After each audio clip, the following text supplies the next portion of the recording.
Hey, everyone. Thanks for joining the space. Destiny, I'm going to invite you as a speaker, so you just have. Okay, we can wait for a minute until he connects, and when he is connected, he can unmute himself and speak. Can you hear me now, Destiny? Yeah, can you hear me? Hello, hello? Yeah, I can hear you. Can everyone show by show of hands? Can you guys hear us okay? Just drop like a heart or a hello I'm muting them for a if sec. you can This is hear going to us be how okay. every single conservative Reactions debate are should go. If you that debate a heart with the conservative, plus in the this is bottom how right-hand every corner. single one should go Okay, until the if not, election. that's okay. This is going to be a walk through fire, okay? So I just wanted to create this space because there was obviously a huge event happening yesterday. And as maybe some people saw, there's a lot of arguing going on about Trump and who he is and all that stuff. So um, I just wanted to chat with Destiny, hopefully respectfully, and just hear his thoughts about why he says the things that he does about Trump, and maybe share some of my own thoughts. Maybe he'll dance circles around me, maybe not, because he's a very skilled debater. I'm not a live streamer. He does this for a living. This is just a hobby of mine. So thanks, Destiny, for coming on and chatting. And yeah, where did you want to start? Yeah, I guess firstly, wait, so what is your current political affiliation? Or like, who Well, do you like, support, or whatever? Like, I'm in Canada. I'm actually in Canada. I don't know if you know that about me. I'm in Canada and I'm conservative. in Canada and you're conservative. Okay, so I Yeah. can assume that you support Donald Trump or whatever? Yeah, I think he did a good job when he was president. I don't think he's the monster that people make him out to be, or like the criminal that people make him out to be. I think, as brash as he is, and some of the things that he says in a bombastic Trump way, I don't think he's as bad as the media tries really, really hard to portray him. Okay. Do you acknowledge that Yeah. he led an insurrection against the U.S. government and he tried to steal power? I don't think he did that. I don't see evidence of him saying he incited an insurrection. I think I watched him call for peace on video. I saw the tweet that he put out saying we want peace, we're the party of law and order. Like I don't think that you can ascribe insurrection to those words. Are you aware that Donald Trump organized 7 different sets of people to fake an elector vote in 7 different states in the United States with the goal of sending those elector votes to Congress and then begging and then pressuring Mike Pence, first with words and then with violence that he directed on the 6th, in order for him to unilaterally toss the election by either selecting those electorate votes, the fake ones that he submitted, or by having the House choose Donald Trump to be the president against the will of the American people? Are you aware of any of that? I haven't seen him using any kind of threats of violence against Mike Excuse Pence. me. So could I'm you? sorry. Excuse me. I didn't say anything about a threat of violence. I don't know who you're talking to or what you're responding to. I just asked you very specifically for the thing that I just laid out. Are you aware of any of that? Do you know any of that? I believe you said something about violence. Okay. Let me restate. Okay. Okay. Donald All right. Trump organized 7 different sets of people, okay, in 7 different states to send in fake votes, okay, to Congress essentially in order to pressure Mike Pence, okay. First it was Okay. words. Pressure Mike Pence. Okay. Well, first Pressure. it was with Okay. words. He begged him to do it behind the scenes multiple times, and Pence said no because he's not a traitor to the country. And then the second time is he called his crowd of people that he gathered on the 6th and then sent them to the Capitol grounds to protest with the goal of getting Pence to choose the fake electorate votes that he sent in to Congress. Are you aware of any of that? What is the evidence for that, though? I It's laid haven't out in the heard. indictments, and nobody denies any of it. If you want, you can go to YouTube, and if you want, I'll wait 5 minutes right now for you. You can go on YouTube, and you could go false electorates try to enter Capitol, and there are videos that will pop up. The first one says Republicans try to deliver their own electoral votes to Michigan Capitol. There are people that are being charged in multiple states right now for perjuring themselves, saying that they were the duly elected, appointed representatives of their state to cast their electorate vote. Nobody denies this. Nobody denies Okay. this. Okay? So you're not Okay. aware of any All of right. this. I haven't heard of that story. No. That's another way of saying you're not aware of any of this. So, okay, so step 1, okay, let's assume that what I just said is true because nobody's denying it. And Trump's defense against this is to ask for criminal immunity. You're aware of that, right? That Donald Trump's way of defending himself was to go before the Supreme Court and say, I need to be immune from criminal prosecution. Are you aware of that? Well, I wasn't following it that closely, so no. Okay, well, are you aware that Donald Trump, his attorney went before the Supreme Court and was granted criminal immunity for the first time in all of U.S. history for an ex-president, that now the office of the presidency enjoys absolute criminal immunity and presumptive criminal immunity for basically every action a president can take? Are you aware of that? No, I'm not aware of that. Okay. How many videos have you seen of Joe Biden stumbling down some stairs or having slurs or forgetting words in his speech? Well, they are floating around. I've seen some of those. Yep. Do you understand that this is a problem? That you have absolutely no idea what's going on in my country, what's going on in my, let me finish, please, and then you can go, you talk as long as you want. Sure. You don't know what's happened in my country. You don't know what's happened with my government. You don't know any of the things that Donald Trump has been involved in. But I bet if I go through your Twitter, I can find 50 million videos of Joe Biden with his stupid open mouth or slurring some word. Do you think that's an issue? Well, I think the president being fit is an issue. Yeah, for sure. What about being an insurrectionist?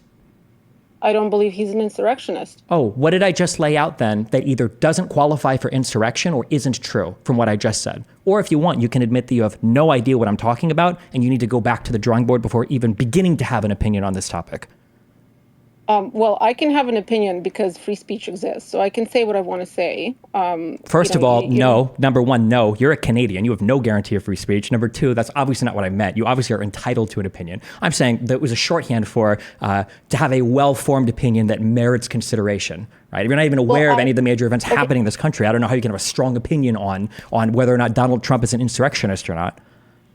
Well, I see what the media says about the current events, and I see the media pushing and saying things like, to serve his country, President Biden should drone strike Donald Trump. And to me, that seems like not very appropriate thing to say for as an advice for the current sitting president. And that doesn't seem like a strong uphold of democracy or decency, as they would say, because they said decency was on the ballot. If Rachel Maddow told you that walking on sidewalks was dangerous, would you walk in the street?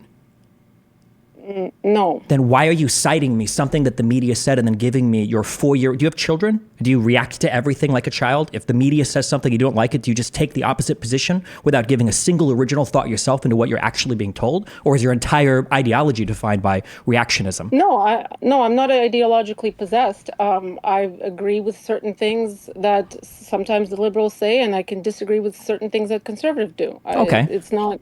That's it's fine. Not like... Yeah, it's not like I watch, state Canadian media and take the opposite stance of everything they say, because twice a day a broken clock is right. So cool. It's not okay. An issue so then for let's. I think we can. Going back to the insurrection thing. If every part of what I laid out was true, if Donald Trump slated false electors in states, had that sent to Congress, and knowingly gathered a crowd of 50,000 whatever people, and then sent them to the Capitol building in the hopes that they would protest to pressure the fake electors being chosen. Do you think any of that qualifies as an insurrection? Would I have to be an expert in insurrection law to state that one way or another? But you don't have to be you don't have to be an expert in insurrection law to say confidently that it wasn't? Well, perhaps you're right about that, but like I said, I refer to his actual words that he put out on social media and on video, saying that he's requesting for peace. You understand that came after he was begged for hours while he and his crony, corrupt Giuliani made phone calls to sitting congressmen inside of the locked down building, right? That he was calling them, pressuring them to delay the certification of the vote. It was hours after that he finally went on Twitter when the insurrection had failed and said, okay, guys, we need to go home. Well, like I said, I wasn't following it 24/7. Then why do you have an opinion on it? You weren't following 24/7. You were following it 0-0. You have no idea what happened on any of this. Why do you think you should have an opinion on any of this? Well, I told you I can have an opinion if I want. You can, but then people should make fun of you and bully the f*** out of you for it, right? You have literally no idea about any of this. Wasn't that what our original tweet was over? Is that I think I called you didn't I call you a hack? It seems like I was correct, right? You have absolutely no idea about literally any of these issues. Yes. Okay. Maybe I haven't followed the case as closely as you have, Hold but on, not closely. You don't even have any idea. You have no concept. You don't know anything about what I'm talking. You don't even know what an electoral vote is, do you? of course I do. Of course I do. It's what the United States has for their electoral process. We have a similar process here in Canada. It's not majority vote. It's not democracy. It's a constitutional republic. Okay, if you know what an electoral vote is, do you think it's acceptable for people to try to fake them? Like Donald Trump did in 7 different states? Well, like I said, what is the evidence that he faked those? What is your evidence for that? What would you want to see? What if I could show you hypothetically 7 different certifications filled out with false electors? I can send you a YouTube video of these people literally gathering outside in Michigan in the courthouse. Hold on, here's a YouTube video for that. I can go on Obsidian and I can find you the if anybody has a quick link to the like they have photographs of all of the of all the fake things that they filled out, pretending that they were the. They also have photographs and video of people, stuffing ballots and bringing out bags and security footage from places where people are voting, and they were putting up tarps over the windows. And Are you aware? Are you aware that every single one of those was investigated, and that every single one of those was heard before a court? And that every single one of these, except for one, was shot down, a lot of them by conservative judges that Trump himself, or at least his administration, appointed? Well, like I said, I wasn't following this case 24/7, so no, I wasn't following the procedures that came out of that. Okay, but you've seen pictures of it, right? Are you embarrassed or ashamed that you've had like strong opinions about this because of pictures that you've seen, because of like Elon Musk feeding you lies on Twitter? Dustin, you don't have to be that rude. I'm being really respectful. Hold on, no, wait. Hold on. I need you to understand something so much, okay? You're not being respectful. You're actually f***ing evil, okay? This idea that you can walk around and as long as, that's great, I don't care. The idea that you can walk around and as long as you say the worst type of shit imaginable in a nice enough voice, that you should be treated with respect is absurd, right? In no other function in life would anybody ever be treated that way. You have no concept of anything related to the insurrection. You have no concept of what's even happened aside from what you've seen, I guess, on Twitter and the media. But you're out here tweeting along with every other insurrectionist supporting in my country about how Donald Trump is treated unfairly in the media and Joe Biden isn't fit to be president. Like, you have no idea what you're talking about for any of this, though.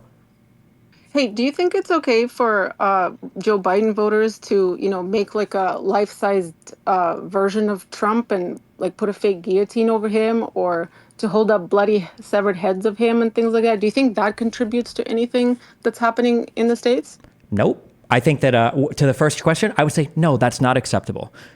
Were Democrats or protesters doing that outside of the Capitol building, except instead of a guillotine of Trump, were they talking about Mike Pence? And were they doing that because the president of the United States said that they needed to pressure Mike Pence? And that when Mike Pence wasn't accepting the pressure, he tweeted out that Pence has failed us?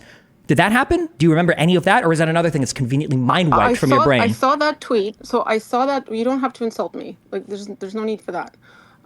I saw that tweet, and I saw some people calling for Mike Pence for whatever they were calling for him. To be clear, hold on, just to be clear, they were calling for his assassination because he wasn't willing to finish the insurrection, to finish the coup that Donald Trump and Eastman had set up for him. Okay, just to be clear, well, yeah. I don't believe that a few crazies represent the majority. They do. So, but they do. Why would you say that? The president called them there in a speech. He gave them exactly the words that they needed. He said that Mike Pence is the one who needs to toss basically the election for us. He's the only one that we can rely on. He told them that we need to make sure that our electorate slates are counted. And then he sent them to the Capitol building to pressure I guess the people there to do whatever it is that they were supposed to do, which was to steal the election. But did he tell them to call for his assassination? Did he incite them to do that? Is that what you're saying? Did he incite them? Yes, he laid out every single words. Oh, okay. I'm sorry, ma'am. So he needs to say the exact words. You need to go assassinate someone for him to be culpable. In that case, you would agree then that there is not a single Democrat in leadership that you would hold responsible for any amount of violence, right? Unless, are you going to show me some kind of tweet or video of a Democrat saying we need to kill conservatives? Have you seen a single one of those? I've seen some crazy statements coming from Democrats I didn't that ask for crazy either statements. I asked, were there explicit calls for violence where they said we need to go kill conservatives? Okay, so like I don't have a photographic memory. I believe I've seen similar things, maybe not by elected Democrats, but Democrat voters Oh, wait, saying excuse me. that they need Democrat to. voters? What does that have to do with anything? I was talking about the president of the United States. And now you're going to appeal to an average, everyday citizen like they have the same level of moral responsibility Okay, or political but Trump culpability? didn't. But Trump did not call for his followers to go and do something insanely violent. Yes, he did. That's He what I'm called saying. for them to go march to the Capitol grounds and to protest the certification of the vote in the United States of America to prevent the peaceful transfer of power, which is what they did for some number of A, hours. a protest isn't a protest is a legal proceeding. You can protest peacefully. Did they Unlike protest peacefully? I believe they did. Really? How did I the ones get believe I inside the saw building? a guy. I watched a guy saying we need to go into the Capitol, and people were around him saying, no, we do not need to do that. There was law enforcement nearby. They were saying, this is what these crazies are saying. You need to do something. Why aren't you doing anything? I saw windows How being did they get? How did smashed. they get into the building? Well, from video footage, it shows them just walking in as Hold on, security excuse me. Do guards. you think that the first people that got into the Capitol, do you think they just walked in? Well, did you see them just walk in? No, they didn't because I actually watched the videos, ma'am. Have you seen any of them? Have you seen any footage that doesn't come from Tim Pool, Elon Musk, Steven Crowder, The Daily Wire, Tucker Carlson? Have you watched any original Yes, reporting on I've this whatsoever? yes, Or have you I've literally well, exclusively watched whatever conservative shit down your throat? no. So Okay. then let me ask, hold on, Like real is clearly, the just real one sec. clearly, Can I respond? how did the first people get into the Capitol building? Can I respond? Sure. Would you consider CNN original content or like I'm just what do curious you if you mean by watched any original non-right wing, content? like any actual reporting on it, not like a pundit. Do you consider CNN in CNN is a places like news that? network. There are pundits that are on CNN, just like Fox News is a news network, and there are pundits that are on Fox News. There's reporting, which is when people do reports. Usually there are cameras involved, and then there are pundits. So people like Tucker Carlson or Anderson Cooper would be a pundit. Yes, yes, I understand what you mean. Okay, I was just trying to clarify. So you're telling me that there's video that exists of people violently approaching the building and breaking their way in? Is that what you're saying? I you you're you can't honestly be seriously asking me that question. Are you not aware that it is uncontested that the first people that went into the building broke in? Are you telling me right now that you don't believe that to be the case? Well, I'm just asking you if there's footage of it that There exists. is That's what I'm plenty of asking. footage, yes. And now I'm asking you, are you under the impression that the first people that got into the Capitol building that they walked in? From what I've seen, there was security guards standing. People were walking in, and I even recall. I hope this is accurate. I even recall some saying, "I don't agree with this," but he was just letting them walk in. So, yeah, that's what I saw.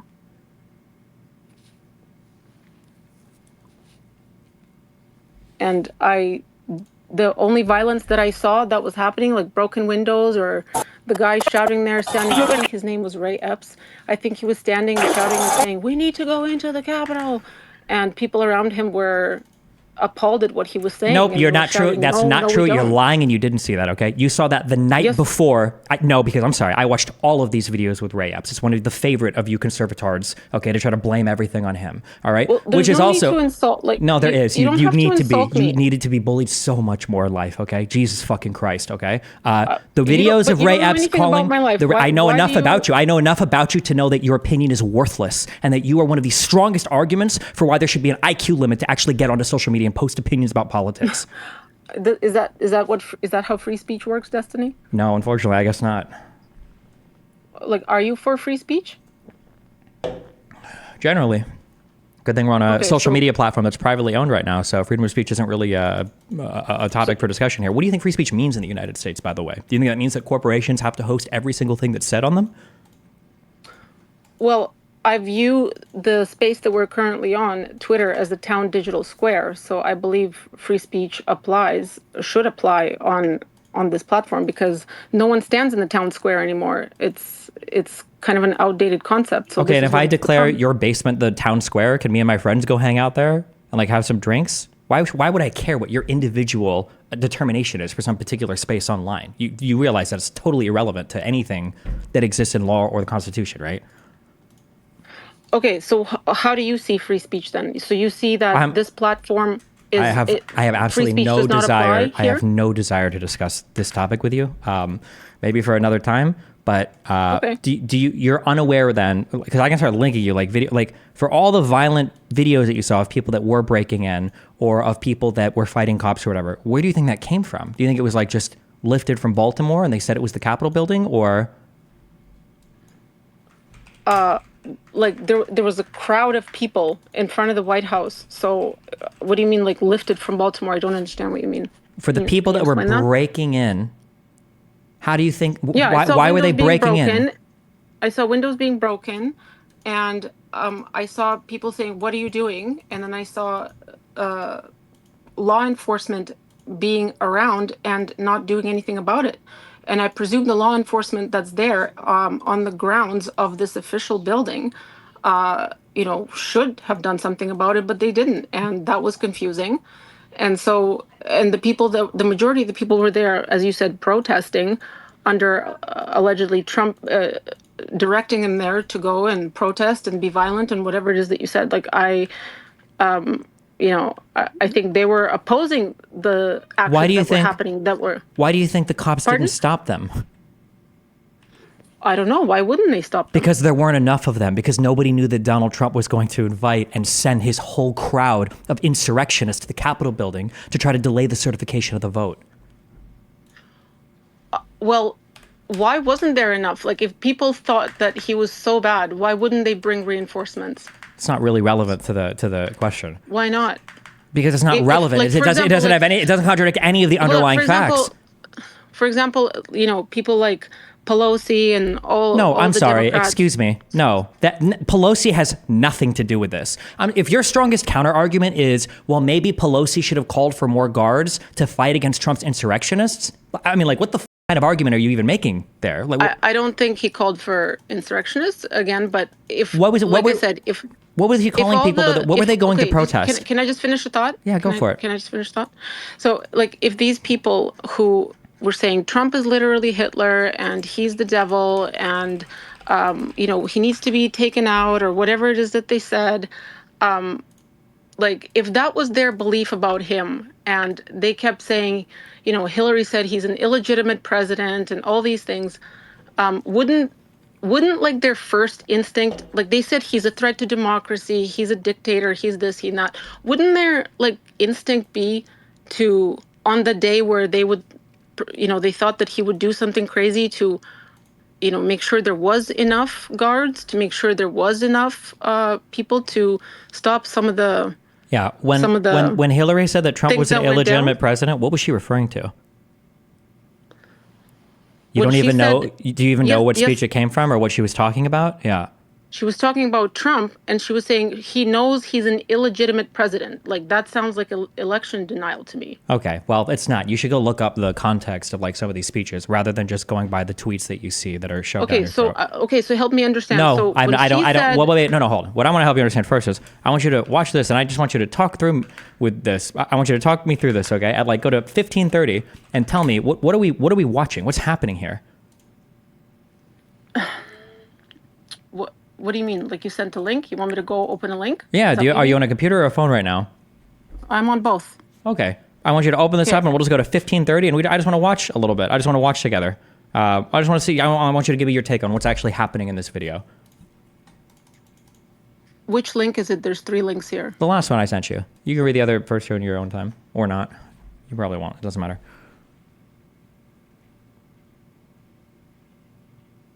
Okay. It says, okay.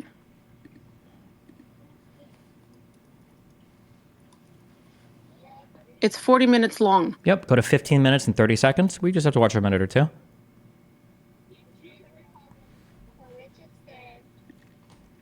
Now the protesters all along these barricades search for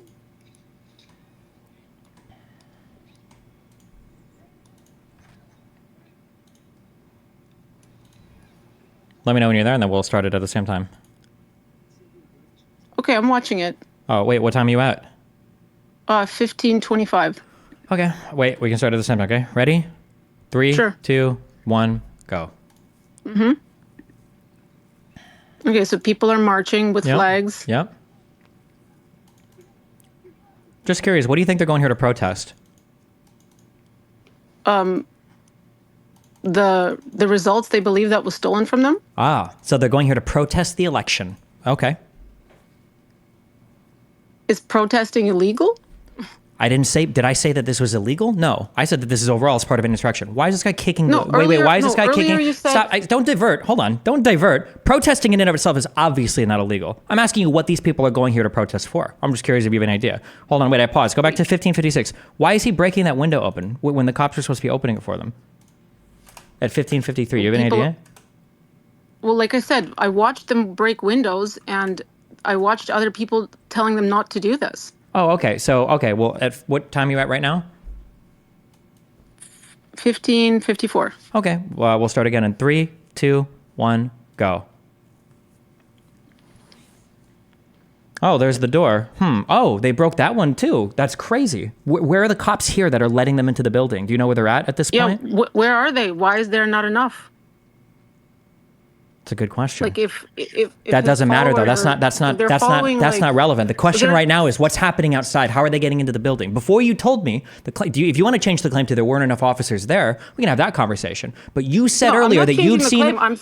claim. I'm not changing the claim. I clearly stated there was not enough officers, and Cool, I clearly agree. there wasn't. Yeah, I Yeah. agree with that. Yep.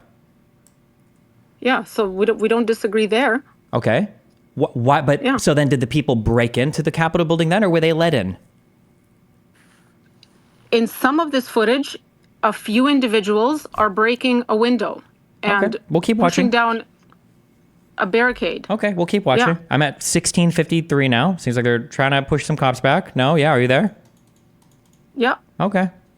Oh, we've got oof. Okay. So do the cops look like they're leading them in here? Do you have that impression No, as you're here watching they it? don't. Oh, No, okay, They gotcha. Don't, they okay, don't look like they're leading them here at all. okay. Yeah. Just checking. Like I can acknowledge when I haven't seen some footage before. I'm not like I said, I'm not ideologically possessed to excuse anything and everything. Like I The can fact admit, that you haven't seen this means that you are so ideologically brainwashed. You're like in another No, dimension. Yes, I don't think yes, so. you absolutely are. I'm sorry.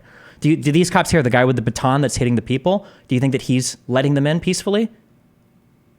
clearly not. There's, Okay. Just making Clearly sure. not. Okay. The gates Okay. here that are being pushed over, was that by the order of the cops? Oh, you see the cops walking back now. Do you think that they're letting them in peacefully now? Now are the cops leading them in? Or do you think they're retreating from a position because there are 50,000 savages that are in front of them that have all been riled up from Donald Trump and marched like a mile away to come to the Capitol building to protest the election results? Or were they just letting them in? You have any idea? Okay, so some of them were let in. Some of them Okay. approached Okay. without being held back by the law enforcement. Okay, well, now we're So- coming to the building. Okay. Is this guy banging on the window, the one that broke it there? Are these guys being let in right now? That guy? Doesn't look like it. Hold on. Oh. Now, when that guy jumps in and the cop is spraying, what is that, silly putty? I guess it must be at him or whatever because they're playing games here. Are there already people being led into the building at some other spot at this point? Or are the first people Okay. in the building the ones that broke in? There was a few people that broke in. Yes, The first I ones can that got clearly in see that. broke in, Anyway, correct? Okay. So just to get back. No, wait. First, I want to hear you say the first people that got into here broke in, correct? The first few people, it looks like some of them were pushing their way in. And no. Yeah, the first few people. What do you call it when you push through a material and you break it? That's called a break-in. They broke in, right? So I just have a quick question for you. Like you seem extremely angry about all of this, Yes, and I you're am. fighting with a lot of people on Twitter. Yep. You're insulting people on Twitter. I am. So, do you think that any of what's been said by the people in the last 4 years, like I said, demonizing Trump, calling him, like literally Hitler, and celebrating, the people celebrating the attempt on his life. Do you think that contributes to what was happening in 2020? No, maybe a little, maybe 1%. Why not? Here's Why not? the issue you have is because your problem is you're saying too many people are demonizing Trump. Have you ever stopped to think, well, maybe he's acting like a demon? People are treating Trump like he's a dictator. Have you ever thought that maybe he's actually acting like a dictator?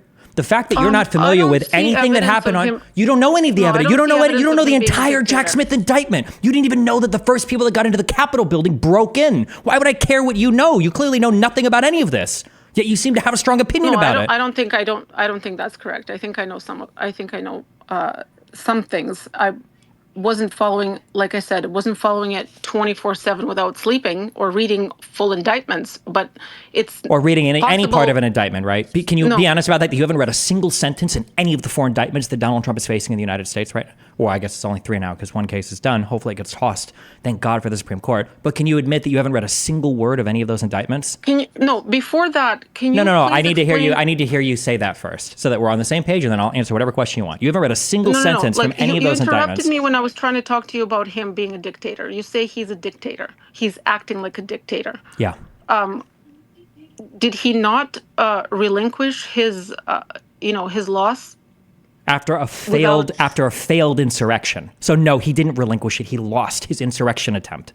And then he walked away mad. Even though he said, be peaceful, we're not violent, and all those things, you still believe that you assess for that to be part of him inciting an insurrection, yeah? Yeah, of course, because I have a brain. And somebody saying in 1 sentence, walk peacefully, doesn't magically nullify the entire hour-long speech where he's telling people you have to fight like hell or you're going to lose your country, or that we have to pressure Congress to do the right thing and count the legally slated electors. So hold on, no, I just want to be really clear, because in any other circumstance you would understand this, but obviously your brain is subject to the political cancer that has manifested there for at least the last 4 years, right? No, a single sentence in a 1-hour speech does not nullify the entirety of the speech, because guess what? If I look at what happened right after the speech, do you think it's a coincidence that people went there marching, chanting 1776 on the day that the election was going to be certified, and then they broke into the building and they delayed the certification of the election? Was all of that just a coincidence? So you think the words fight like hell is problematic,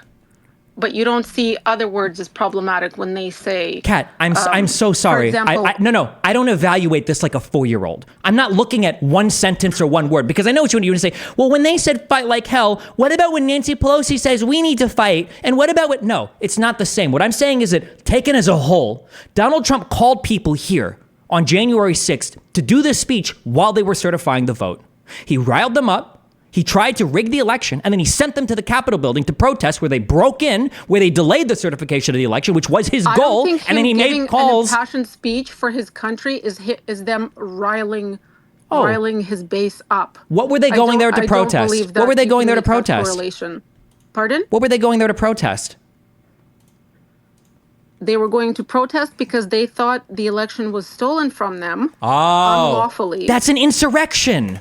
No, it isn't. What do you think it means if you go to protest because you think an election was stolen? Well, Hillary thought it was stolen. Hillary gave up that night. Hillary gave up that night. How many court cases did Hillary launch to challenge the election results? Can you tell me? How many court cases was it? How many powerful people wanted her kept out of power?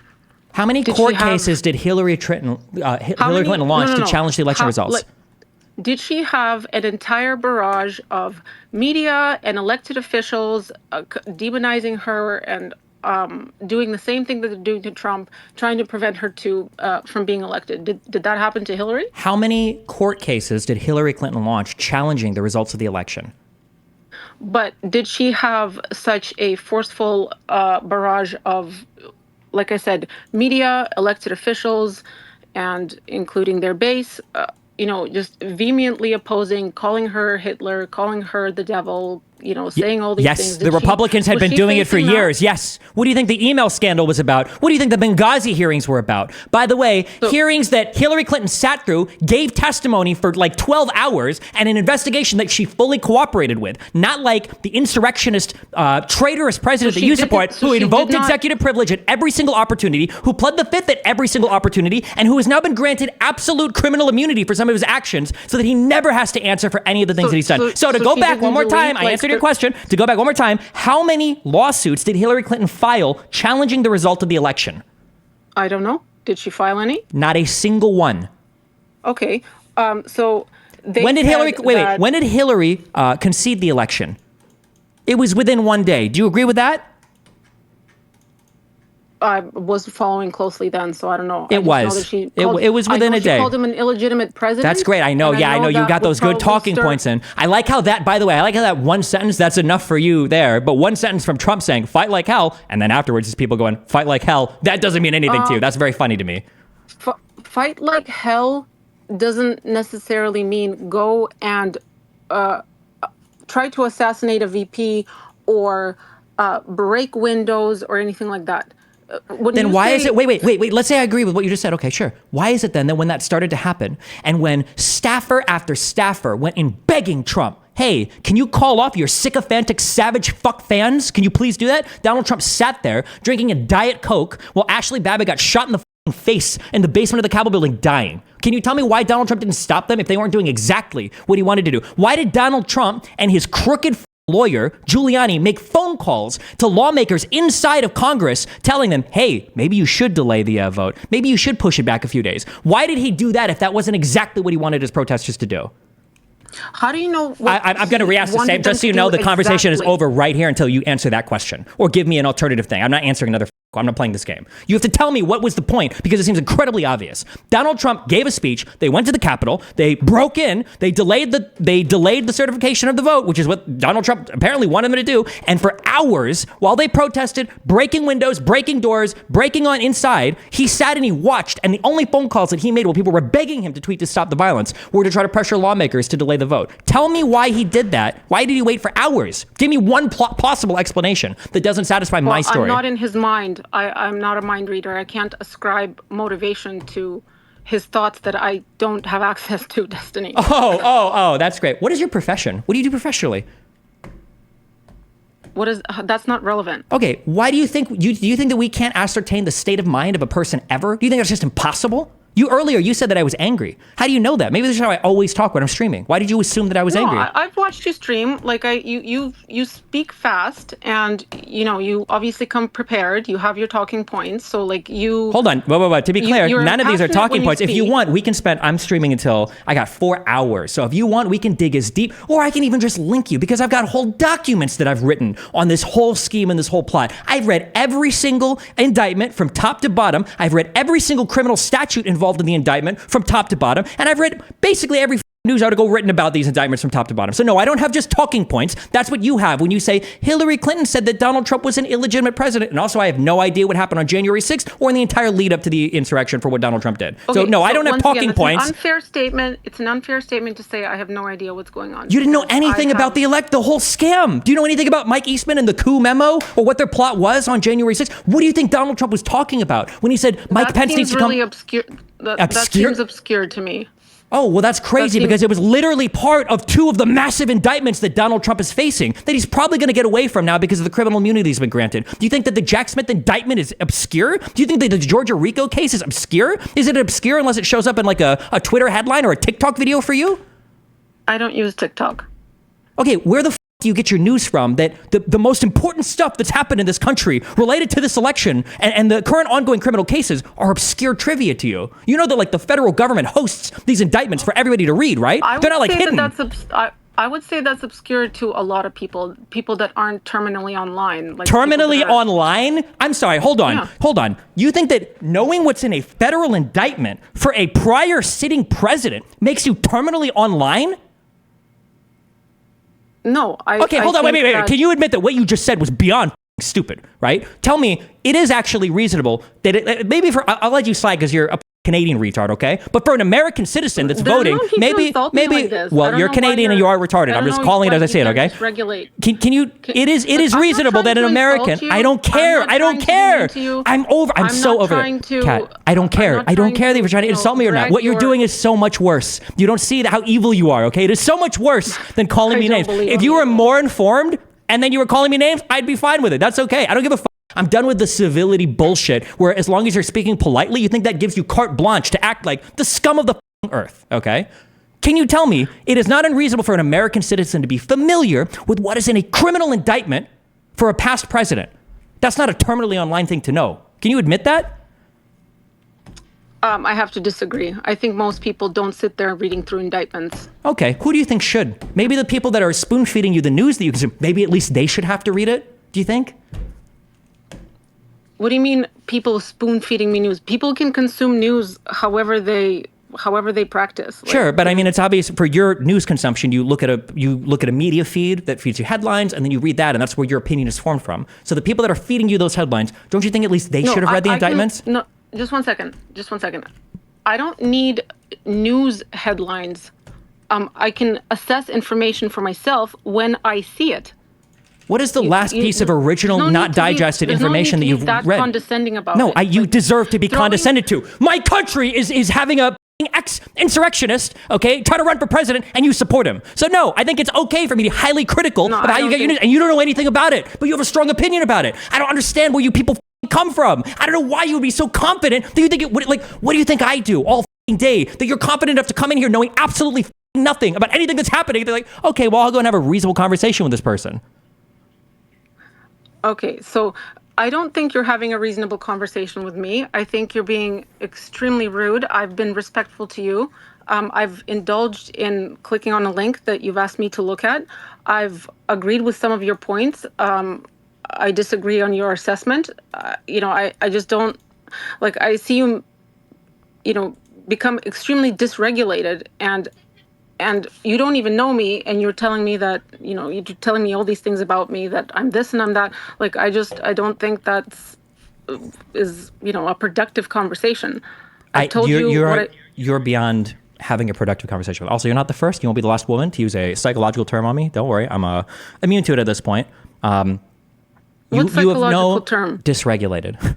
The fact that you have it's just an no English concept, word. the fact that you have no concept of any of the stuff that's even in the criminal indictments. Do you understand how absolutely f***ing infuriating that is? That people don't even know what our president or our ex-president was charged with. They don't even know. Well, you don't think that's insane? like I told you, there's people who follow this case 24/7. Hold on, excuse me. No, hold on. You don't get to characterize my position as follow the case 24/7. You got to characterize mine. What was I incorrect about?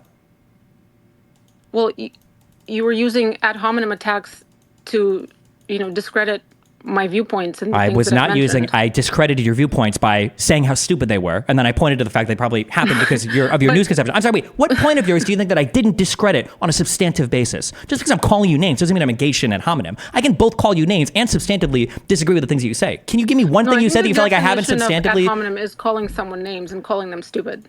No, I'm sorry, ma'am, but an ad hominem is when you dismiss a person's argument by appealing to a personal attack. If I say you're wrong because of XYZ dipshit, that's not an ad hominem. That's just me calling you a name after substantively disagreeing with you. So if there's a point that you feel like you made that I didn't address, feel free to tell me and I will address it.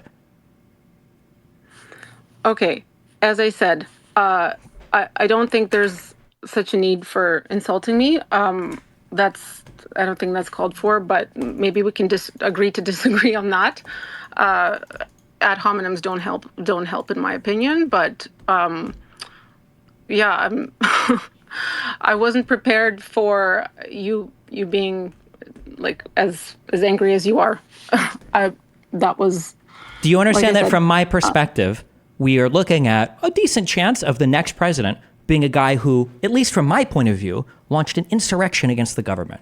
That's where we're at right now. And everybody around the world is so interested in defending this traitorous scum okay? And then when I press them on it, okay, whether it's you, whether it's the Constantine guy who throws his Ukrainian family under the bus to suck off Putin, whether it's What? Tim Okay, Pool, whose beanie there's is no wrapped so need such tightly around his filthy- head that he can't process more than Destiny. 1 or 2 sentences, okay, without saying something, right? That all of these Destiny, people, hold on, Konstantin all of these is people, not- all of these people, he's subhuman scum, okay? That all of these people are interested in defending this guy, and nobody knows the substance of any of what he's even charged with. Do you are all the understand? Do you people- understand how frustrating that is as an American who has a vested interest in seeing his country at least not turn into an authoritarian dictatorship? I think it's far-fetched to say that if Trump is reelected through the Electoral College, like you said, would be, what was the word that you just used? Like, Authoritarian total dictatorship. Why do you think it's Yeah. far-fetched? Well, because, like I said, I don't believe he acts like a dictator. You don't, okay, how not? Do you think Well, that, for instance, do you think a dictator would try to prevent if- the peaceful transfer of power? I don't think he was trying to prevent the peaceful transfer of power. He called for peace. He called for law and order. He said, we are for law and order. So to every me, single those words are pretty violent black and white. protester, that was just random that they all went and violently protested the certification of the electoral vote. Well, okay. Oh, she's about to do I the was BLM saying thing. a She's few- going to go, what about BLM? Yeah, go ahead, do it. Do your No, what no, about no, it. no. I'm just going to ignore it, so go ahead. No, you're not getting ignored. Although BLM did mostly peacefully protest with fires in the streets. Hold on, do you agree that BLM was mostly peaceful? No. You're actual subhuman trash. You think that the majority of the BLM protests were violent? I saw a lot of America burn under BLM protests. Yeah, What do I you saw- care or know about America? You have no idea what the you're talking about. You think the majority, there were like millions and millions of people protesting for like a year. You think the majority of those were violent? You're actually deranged if you think that. I don't even know. No, I'm sorry. I didn't say majority. I said I I asked saw you. BLM protests that were violent. I didn't that ask what you were- saw on there was YouTube. I didn't say. fire, I'm asking if there you thought the was majority of Molotov them were cocktails, violent. and anchors from outlets that were reporting on the ground, such as CNN, I believe it was. Yeah, I that know. I said, saw the same one. Yeah, I saw the same meme image. Don't worry, I've tweeted out before. It was real funny. Yep, I've seen it. fiery but mostly peaceful. Do you disagree that it? Do you agree that you can call a protest that involves burning down police stations and streets and storefronts, and where people have to put up signs saying we're a black-owned business, please don't burn us down, we support Democrats, don't smash our windows? Do you think you can call that mostly peaceful? You know what, Kat? Whatever I would call that, I would never utter it in front of you because you don't even deserve to get that concession. You don't even deserve to have me accurately assess that. When Okay, you won't so even, I don't if know, I don't when you won't deserve- even for a microsecond, why the if you're on the left, should you admit to or concede to any of these things when you delusional, unhinged, cowardly, spineless if won't you even think- admit to what happened on January 6th? It's like the most open case in the world. The thing that when Donald Trump Okay. tries to defend himself, he says, I need Destiny, criminal immunity Destiny. to not be in trouble here, right? So no, I'm not Destiny. even going to concede to a BLM thing, okay? God bless the protesters, okay? They can go fight with the white nationalists in the streets, and they can all go have fun with each other at this point. Destiny. Okay, thank you for that tirade. Do you see anyone that? Okay, you say I'm not worthy of a response to the BLM protest. Why don't you have? Do you see anyone in the room that's quote worthy of discussing that point with you? Maybe you can. I didn't with come someone in here the to room. discuss the BLM protests. So no, I'm not here to discuss that. Okay, well, I'm here to you don't discuss have to the stuff related to Donald Trump and the insurrection. That's what I came here to discuss. If anybody here Okay, wants to you jump don't on have that, to- then sure, yeah, we can talk about it. If someone wants to talk about BLM protests at some other point, we can. But I would probably agree Okay, with most of them. sure. But the difference is the left is generally willing to critique their side. The right is beyond critique. You guys are incapable, you're unfathomable when it comes to that's critiquing your own so not side. true. It is. It's absolutely true. No, I have seen people criticize. Oh, shut on the fuck up. No, you haven't. Please stop. Yes, I Please, have. please shut the fuck up. You absolutely have not. Why are One you swearing? Why do you one have to- tweet where somebody's like, oh, well, I didn't agree when Donald Trump had, a blue tie on instead of his normal red power tie. It's not a true critique. Okay, get the fuck out of here with that bullshit.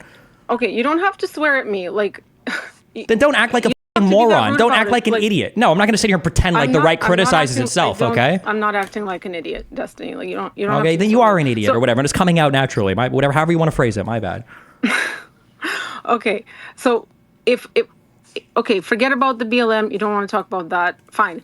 I didn't. Well, hold on. I didn't say I didn't want. I said I didn't come here to talk about it. If somebody wants to do BLM debate at some point or whatever, we can do it. But I didn't come here to talk about BLM. Point. I take it back. You said you didn't come here to talk BLM. Acknowledge that. Fine, no problem.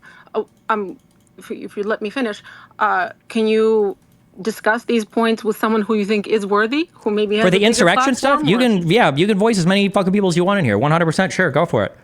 Okay, so we have some speakers in the room. They're willing to chat. So, whoever, if you want to put your hand up, we see there's Lauren, there's Well, Clint. He came up first, so maybe yeah, you I can just say had hello. a quick question for Stephen because his screenshots I'm blocked, so his screenshots of his tweets yesterday have been going viral, and I'm just genuinely curious if he is at all concerned with the trajectory of political violence escalating. The his reaction, his immediate reaction. Well, I'd imagine that much of it was in jest. It's obviously very inflammatory.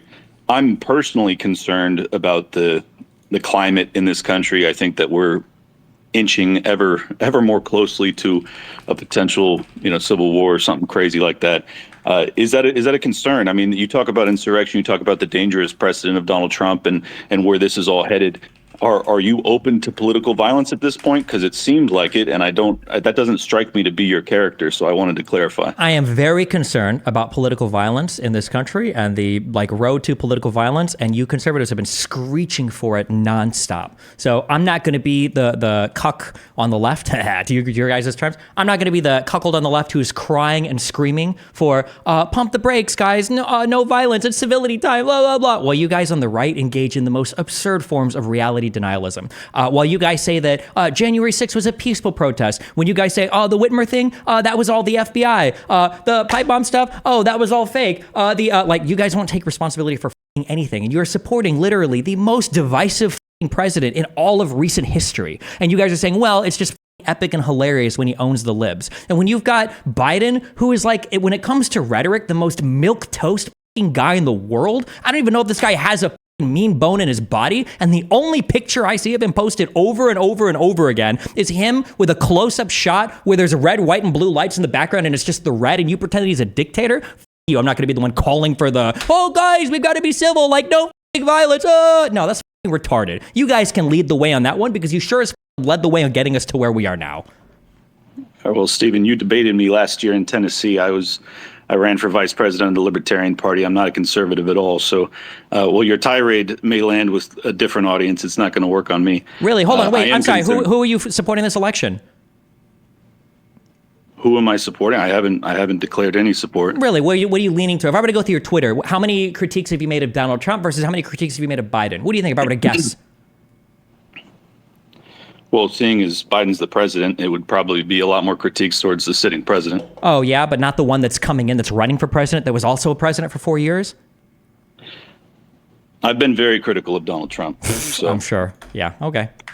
The name of my show is Liberty Lockdown. I'm very, very disappointed in the 2020 era. So odds of me supporting Trump openly or otherwise are pretty slim. But setting that aside, I'm glad to hear that you are concerned about political violence in this country. I just, at the same time, I don't understand your rhetoric yesterday or your response to the violence, basically applauding the loss of a voter for Donald Trump in Pennsylvania. It strikes callous, to put it mildly. Not as hard as it struck that guy. Just curious. So I'm just looking through your Twitter, okay? You said it is a tremendously fraudulent case brought against the leading candidate to be the next president. You thought, which of the 4 cases against Donald Trump do you think are fraudulent and why?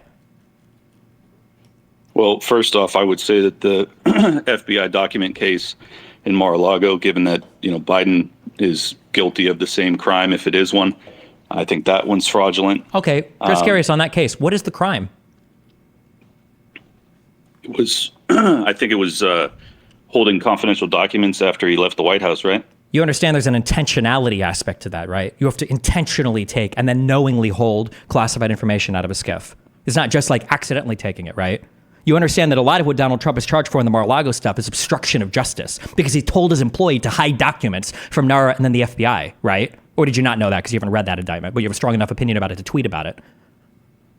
I mean, that was a lot of an assertion without actually allowing for me to answer. Yeah, I realize that there's intentionality. Do you think that there was no intentionality with Biden having hundreds of documents at his house?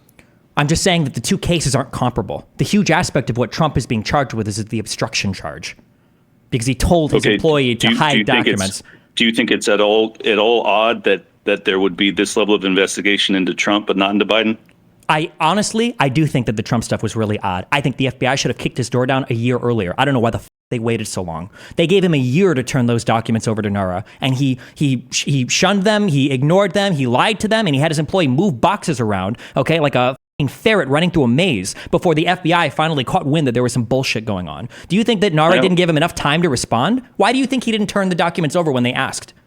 Okay, same question for you. Why do you have zero concern about Biden possessing classified documents, but you're totally up in arms over Trump? I don't understand. I'm gonna keep asking until you answer the question. Why do you think Donald Trump waited a full year to turn those documents over to NARA?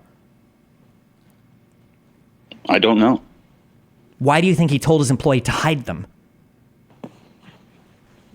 I haven't seen that's been proven that he told his employee to hide them. What's the evidence for that? It's literally laid out in the indictments from recorded conversations. Or do you think the FBI is just making it all up? Well, the FBI did lie to the FISA court to spy on his campaign before he entered the White House. So yeah. So you think they made everything up in the indictment? Oh, okay. Well, in that case, then I don't. They made up everything. Okay, wait. I don't think they made up everything. Well, then what do you think about? Why do you think? Why should I trust the FBI? Okay, then don't. Then I don't know why the I'm talking to you. If you don't trust any of the institutions or any of the investigative bodies, why did you say anything about the indictment? You should have opened with that. You should have said, no, Destiny, I only trust what I read on Twitter. I don't trust anything from any of our three letters. I don't trust those guys. Just open with that next time, and then we don't have to waste any time, like, on some factual I already told you analysis. I'm a libertarian, so you could have assumed that. True, that you're retarded because it's basically one part and parcel the same. Okay. You don't need to insult people. I don't understand why you need to do that. Okay, let's take a question. Sharika Soul has her hand up. Sharika, you can unmute yourself.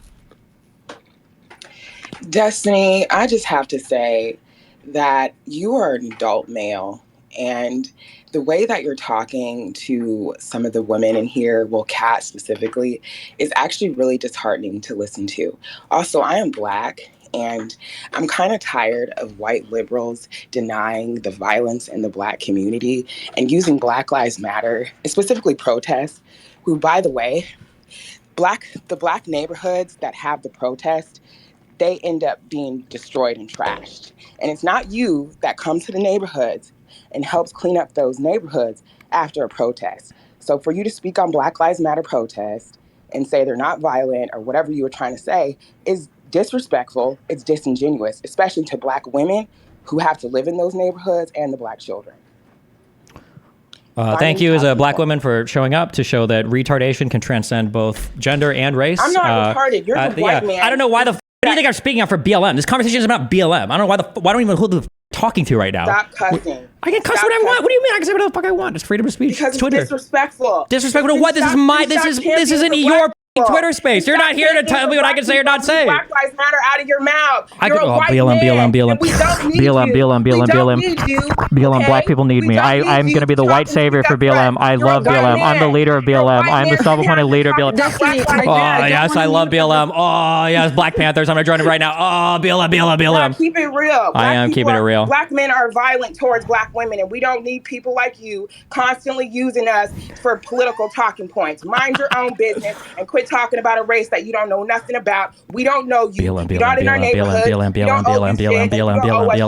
Are you lost? Are you lost right now? How did you even wander into here? Are you okay right now? Mental distress, and you need to get on medication and stop talking to women crazy. Okay. You only talk like that because you're behind a screen. If you were there and she had a whole bunch of men standing by her, there's no way you would keep talking to her like that.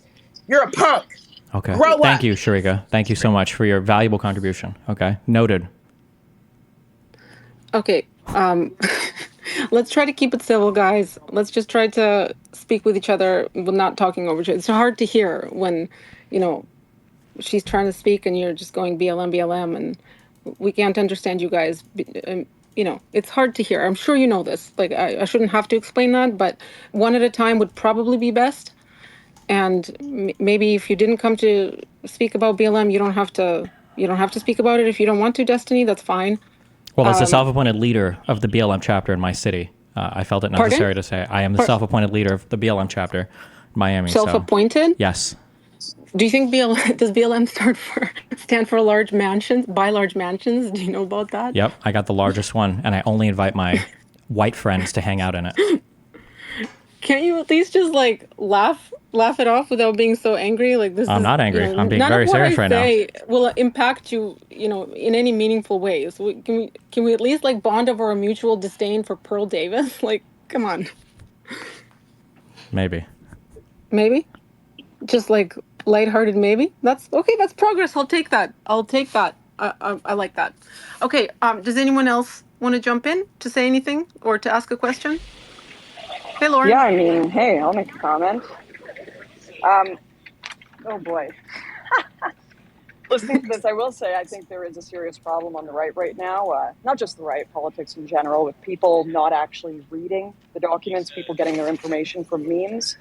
I actually do think it's a little atrocious that from my side of the political spectrum and what I read on my timeline, I don't hear more about the Trump indictments and the actual documents going forward. Fair point. I think Fair that's going point. to be something I'm going to be doing going forward, is actually reading those indictments, because I think it's important for when debates like this happen. And Kat, we can read them together. We'll go over it together, do a little Sounds study good. session. I'm in. But I will also say this disregard of actual research that is pervasive in the political sphere is the same reason I got canceled and called a genocide denier for stating that no bodies existed in the alleged Indigenous mass graves in Canada. I'm sure a lot of people remember that story. None were ever found, but that lie still persists. And, churches burned to the ground and the country put into havoc, millions and millions of dollars of our tax money spent on this cause, and all because a bunch of people decided to believe memes over doing actual research. And I get being upset about it. Believe me, I was upset about it. I had death threats in my inbox, threats towards my family, my children, and this is genuinely destroying our countries and democracy, this low information kind of engagement with politics. But I'm also aware that the people who haven't done enough research, haven't done enough reading on these subjects, aren't necessarily evil and shouldn't be discounted entirely, even if they're the ones that are sending me threats. I apologize. I'm in an airport right now. Okay. Hopefully you guys can hear me all right. We can hear you. We can hear you. Yeah. So, in some cases, these people are my family, my lifelong friends that I've had that completely disagree with me on these topics, that I think are sometimes ill-informed on these subjects. And I think that they're deserving of respect to some degree, to some level. Just because my country has been defrauded by our government into believing mass graves and genocide exists that didn't happen, and I've received threats, that doesn't mean I have to treat every leftist cruelly, nor laugh or mock or celebrate if they are killed, especially when they're innocent and we're just showing up to a rally. And I think there's a much better approach than the one that Stephen has been taking, particularly when, I think the fact that this guy was tweeting out Putin worship makes it the most hilarious misfire that could have possibly happened. He deserved to get shot. I didn't say he deserved to get shot. I'm just saying he doesn't deserve any sympathy for it, okay? And it might warrant a laugh or two. I think you'll find that people care a lot more what you have to say when you acknowledge that they might be human, that they have some integrity, that you can kind of show a little bit of respect. I mean, you've got family members that would agree with this guy. I don't think you laugh at them being shot. My mom and dad taught me around and find out as a first principle of how to navigate the world. So if they ended up going to a rally like this, cheering for a insurrectionist dude or whatever, yeah, they deserve it 50 times over. They served in the Air Force. They know better. They took an oath to the Constitution to serve this country, not to serve a king. Why the I don't know why you guys asked me this question. What if it happened here? What if it happened to your parents? Yeah, if they went to a crazy rally like this and something happened to them, it would be sad. I'd probably personally sad, but what the am I to say? What do you expect to happen? Wait, you think attending a political rally is a fuck around and find out scenario? I think that supporting a prior president that engaged in insurrection. Yeah, I'm tired of pretending like that's just a normal, ordinary thing that you're supposed to accept as an American citizen. That's unhinged. That is insane to me. I have a question. Can I ask you a question? Sure. Do you honestly think that people, despite yes, I have seen the tweets mentioning the word king. Do you think people want him as king for real? Yes. You don't think that you do? Yep. What causes you to make that conclusion? Except show me a single conservative commentator that had anything critical to say about the criminal immunity case. Show me one that even read half of it, actually. But show me one. Find me one, and maybe I'll believe you. Maybe. No. Just one sec. I wasn't talking about that. I was talking about your belief that his supporters, the Trump supporters, would literally make him king if they could. Yes. They literally call him Emperor Trump. Yeah, it's all a joke. It's just a meme, LOL. The people that believe they're fighting for freedom and to preserve the constitutional republic that is the United States, no one gives a Hold on a sec. Look, can I just finish? I know you're really skilled. You're really good at it. No, it's just that you just don't know anything about like Donald Trump literally has tweets on Truth Social saying he wants to suspend the Constitution, and you're asking me, you don't think the people that are supporting him in the Constitutional Republic they want a king? Okay, I okay. I'll just restart. So once again, like, so the people that champion, when, for example, on issues that are not related to the subject, they say, give it back to the states, because the states should have the power to say they voted for example, on abortion. Like, they say they give it to the states. Is that not them upholding the constitutional republic and the No, process no, of the it's because United they States? like the idea of. Let me answer the question without it being like a rambling, like 50 question, okay? And then you ask me the next question you want, okay? No, when they say throw it back, find me a single conservative who is excited about throwing abortion back to the states as they are about supporting the right for sanctuary cities to exist, and then I'll believe you. No, conservatives don't give a about states' rights. Absolutely not. They only support it in this case because they know that it'll mean less abortion than what there were, that it'll mean less abortion rights than there were before. That's the only reason they support it. Stephen, real quick, man, you said that basically because Donald Trump is an insurrectionist, attending his rally is supporting, a fascist dictator or whatever, and ultimately it's a around and find out scenario. You'd have to then extrapolate that logic to believe that the 70 plus million people that voted for him are also guilty of supporting them and therefore a fair game and in a fuck around and find out scenario. So am I misreading here? Are you saying that all of these people are open to assassination attempts? I wouldn't say open to assassination. I'm just saying that if it happens, there should be zero sympathy for anybody involved. So you believe that hold on, just to be clear, half of the country deserves no sympathy. Really? Yes. When half of the country is supporting an insurrectionist, yes. Democracy only works, and if you're a I don't even know actually, I don't know what you are. If democracy only works when the people are working to actually protect it. And when half the people in the country are supporting somebody that is undemocratic, then no, I'm not going to sit here and shed tears for people that end up being the victims of their own insane ideology. No, this is stupid. Why would I waste my time? There are way better things to cry over, like how horrible Game of Thrones turned out. I'm not going to sit here and lose sleep over dipshits that are getting offed as they engage in insurrectionist supporting rhetoric. That's crazy. Just on a personal note, man, I really feel like you've lost your humanity. I know, and that's great. Honestly. And I wish that, and maybe one day, I don't know, maybe if you guys grow up a little bit, maybe you'll know this. Saying the most disgusting, horrible shit that you can in a polite tone of voice is one of the most horrible things that you can do as a human being. And the idea that just because you calmly and politely suggest that a guy that tried to overthrow the republic ought to be president, and that's a respectable opinion because you say it with a low voice, is beyond redemption to me. It's disgusting. Okay, so you think we're disgusting? You think we're a basket of deplorables? Okay, I have a question that's sort of related. I see that a person named Chase Geyser challenged you to a lawful duel under the Texas Penal Code, 22.06. I'm not sure what that means, but then it looks like you blocked him after that. Did you not want to discuss that particular subject with him because you think he's why would I also accept a beyond, lawful duel with somebody? Because because he seems like he would maybe be more equipped to talk about the things that you've read yourself. Maybe if he wants to talk about something, then sure, we can talk. Why the f am I going to accept a duel? That sounds retarded. I think that was just his way of saying, can we chat about it? Like, maybe I said it politely and in my soft, disgusting tone that you don't like, but he was. If he wants to chat, yeah, sure, drag him in. I don't know why we would assume that means debate. I don't know why when Donald Trump says we need to fight like hell to take our country back, you would say, well, that doesn't really mean anything. But when another guy says penal code 112, whatever the fuck, challenge you to duel, like, I don't know. If you want to drag him in and he wants to chat, we can. But no, it seems like you're just spamming. You just shit post people if they want to duel. I don't think I can bring him in. What's the guy's name on Twitter or whatever? Hold on one sec. I'll let you know. Chase. Oh yeah, I saw the InfoWars too, so I know that he's like an actual fucking retard as well. Is everyone a retard? Because people that are on InfoWars are all retards. Yes. Like if that guy would have been in the audience, like the bullet would have went one in hole and out the other, and there would have been no damage done. That's how stupid anybody that works at InfoWars is. Yes. Okay. I disagree with that assessment, but I'm sure you do. We can. Okay. So you didn't want to talk to him because... No, if he wants to chat, sure, go for it. He's from InfoWars. I unblocked him if he wants to chat. I just said he's stupid. I talk to stupid people for a living. That's how I make my living, yeah. I have a quick question. Well, you got to give you props for doing the living with what you're doing. You're pretty successful. So hats off to you for being successful at what you do, I guess. Sorry, did I hear someone chiming in?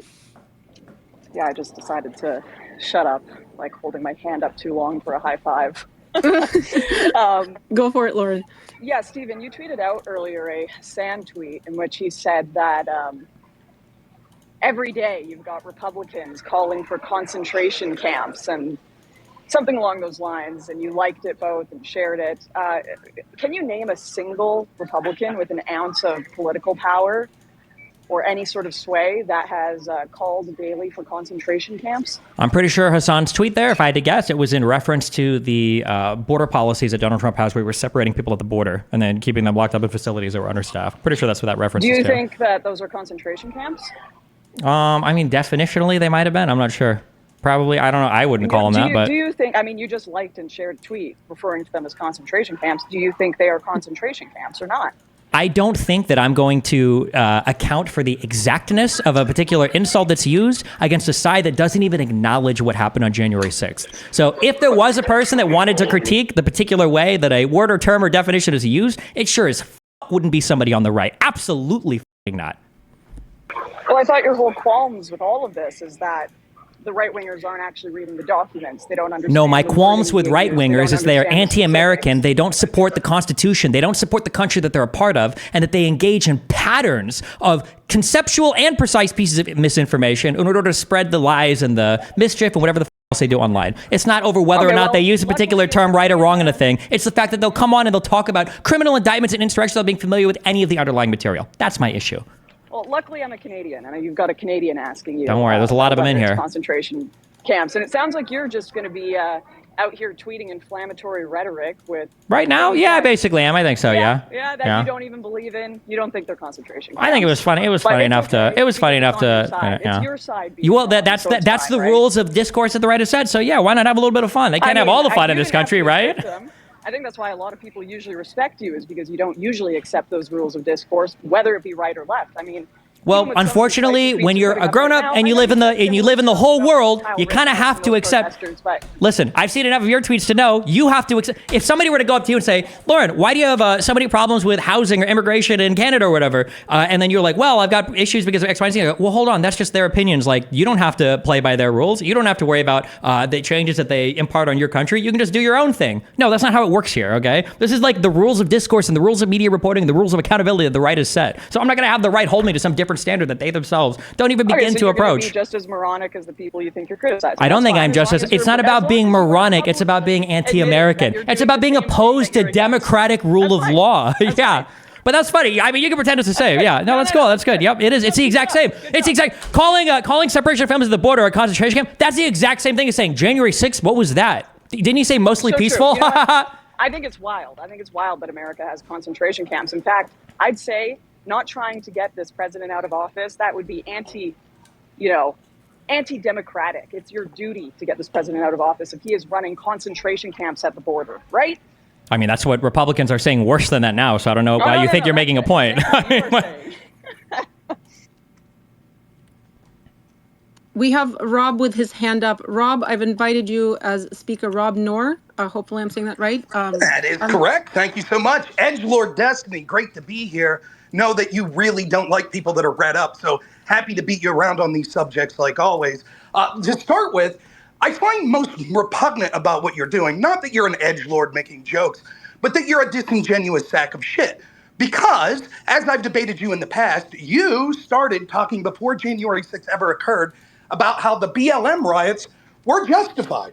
It was just the other side of the coin of voting. Of course, once you realized that grift wouldn't do as well for you when you were debating the Rittenhouse shit, you completely 180'd your position. Hold on, just to be clear, wait. I don't think I've ever supported violent riots against private property. I don't know if I've ever supported that in the U.S. The farthest my position ever went was if people wanted to violently riot against public property, that maybe that's defensible. I'm pretty sure that's the farthest I've ever gone, even prior to Rittenhouse. I don't know where that opinion comes from. I've always supported protests and even riots to some extent, as long as it's not against private property, but...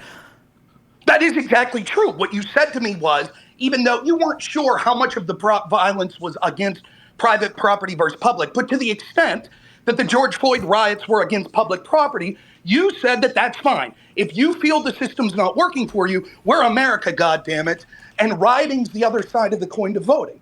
Now, when that occurs on January 6th, Did I ever say rioting is the other side of the coin to voting? That's I a really believe strange that statement was- if I did. That's a really strange statement, but go ahead. Okay. I will try to find the clip for you. But you said that they were justified at the time. Then what's even more egregious is your take on January 6th. You initially had said to at least one other person, a left-wing streamer, and on a panel that I was on, that it was absurd to think this was a serious attempt to overthrow the government by the riot that day. You basically alluded to the fact that because there were so many people that outnumbered the police, that it's clear if they really were trying to violently overthrow the government, they'd have taken far greater actions. Now you're suggesting that people that disagree with your new position that this was clearly an insurrection are people that are fucking around and should find out because they can't call it out. What do you think is the difference? Yeah, sure. What do you think is the difference between then and now, Rob? There is no difference materially. There is a huge difference in what we knew publicly at the time. There is a huge difference in what was publicly known. You can go and I'm sure you've listened to me and Pisco argue about this at length on my channel. Yes. I was massively against the concept of it being an insurrection originally until it came out that there were some Proud Boys people there that were trying to coordinate some shit. I was like, oh, okay, well, maybe. But then once all of the Trump stuff came out, absolutely, on Donald Trump's end, 100%, he was engaging in insurrection and he was utilizing the protesters to do as much. Now, whether or not all of the protesters themselves, knowingly, even the ones that broke in, knew that they were part of an insurrection or not, at this point, I kind of lean towards yes, but I'm not like as on it. But Donald Trump, absolutely and unequivocally yes. The difference is the actions that were taken by people that day are what would constitute an insurrection. And those actions have been on display for you to see the public evidence of the day of January 6th and all throughout after that. And you correctly came to the conclusion that it was a riot that got out of hand. Now, let's say that you think because of evidence, you even specifically said, of course, there might have been some Proud Boy type people there LARPing. They might have done some bad shit, but the overwhelming majority of the people that were there, it was not a serious attempt to overthrow the government. It was a riot. Now, let's say that you've since heard evidence of things Donald Trump did. That doesn't change whether the action itself was an insurrection. You have no evidence that Trump willfully told those people to go be violent. And in fact, the irony is, hold on. Yep. Donald Trump invited all of those people to Washington to give a speech on the 6th at the same time that he had given Pence 7 false slates of electors and pressured him to accept them. And then he sent them all to the Capitol building, I guess, hopefully to protest to delay the certification of the vote. And as it was being delayed, he made calls to the lawmakers continuing to try to delay the certification of the vote. And the people at the White House or at the Capitol building were using violence as part of the protest/riot. That's an insurrection. That is not an insurrection. And if you call that an insurrection and narrow the definition as such, then you would have to admit that things like May 31st, 2020, where there were violent left-wingers that, unlike January 6th, used lethal weapons, injured 47 guards, burned down a guard station, and attempted to get into the White House to the point where Trump had to be removed into a bunker, which then many on the left, including Joe Biden, mocked him for having to go to the bunker. That would also be an insurrection. And one of the points I want to Rob, get across just as a quick thing, okay? All right, this is the difference between me and every single spineless on the right. If you were to give me an example of this, and if the examples were to lay out the criteria that I've set forth for an insurrection, what do you think I would say? Well, you know of this. I would think you would say that there are some sort of meaningless differentiations because no two situations will ever be completely analogous. Oh, okay. Well, that's not true. What I would say, and I'll say it right now, that's not true. It's funny that you think that there's a shortage of criticism for BLM or whatever on my side, when that's one of the things I'm the most criticized for. That's hilarious. But no, if you were to show me that there was some organized group of people who were trying to circumvent or overthrow some government process, and that they did so in a means that incorporated violence, I'd probably say, oh, wow, I guess that could probably qualify as an insurrection too. Sure. That's probably what I would say, if assuming I saw the evidence. Okay. Then real quick, because the FBI decided not to have a massive task force because Democrats seemed to say it was mostly peaceful, the National Guard shouldn't be deployed, et cetera, because that investigation didn't take place, use your best judgment. What do you think a bunch of violent lefties with Molotov cocktails attacking the White House, injuring 47 guards and burning down a guard station in an attempt to get into the White House, what do you think their motivations were? I truly have no fucking idea. I haven't looked into it at all. Right. Isn't it convenient? The FBI never investigates the things that occur on the Democrat side. And then you say, well, what can we do? We don't have evidence. The FBI never investigates. Hold on. I'm sorry. What did Hunter Biden get convicted of? For having drugs in a video? So therefore he relied on a 4473 for a firearm? Hold on.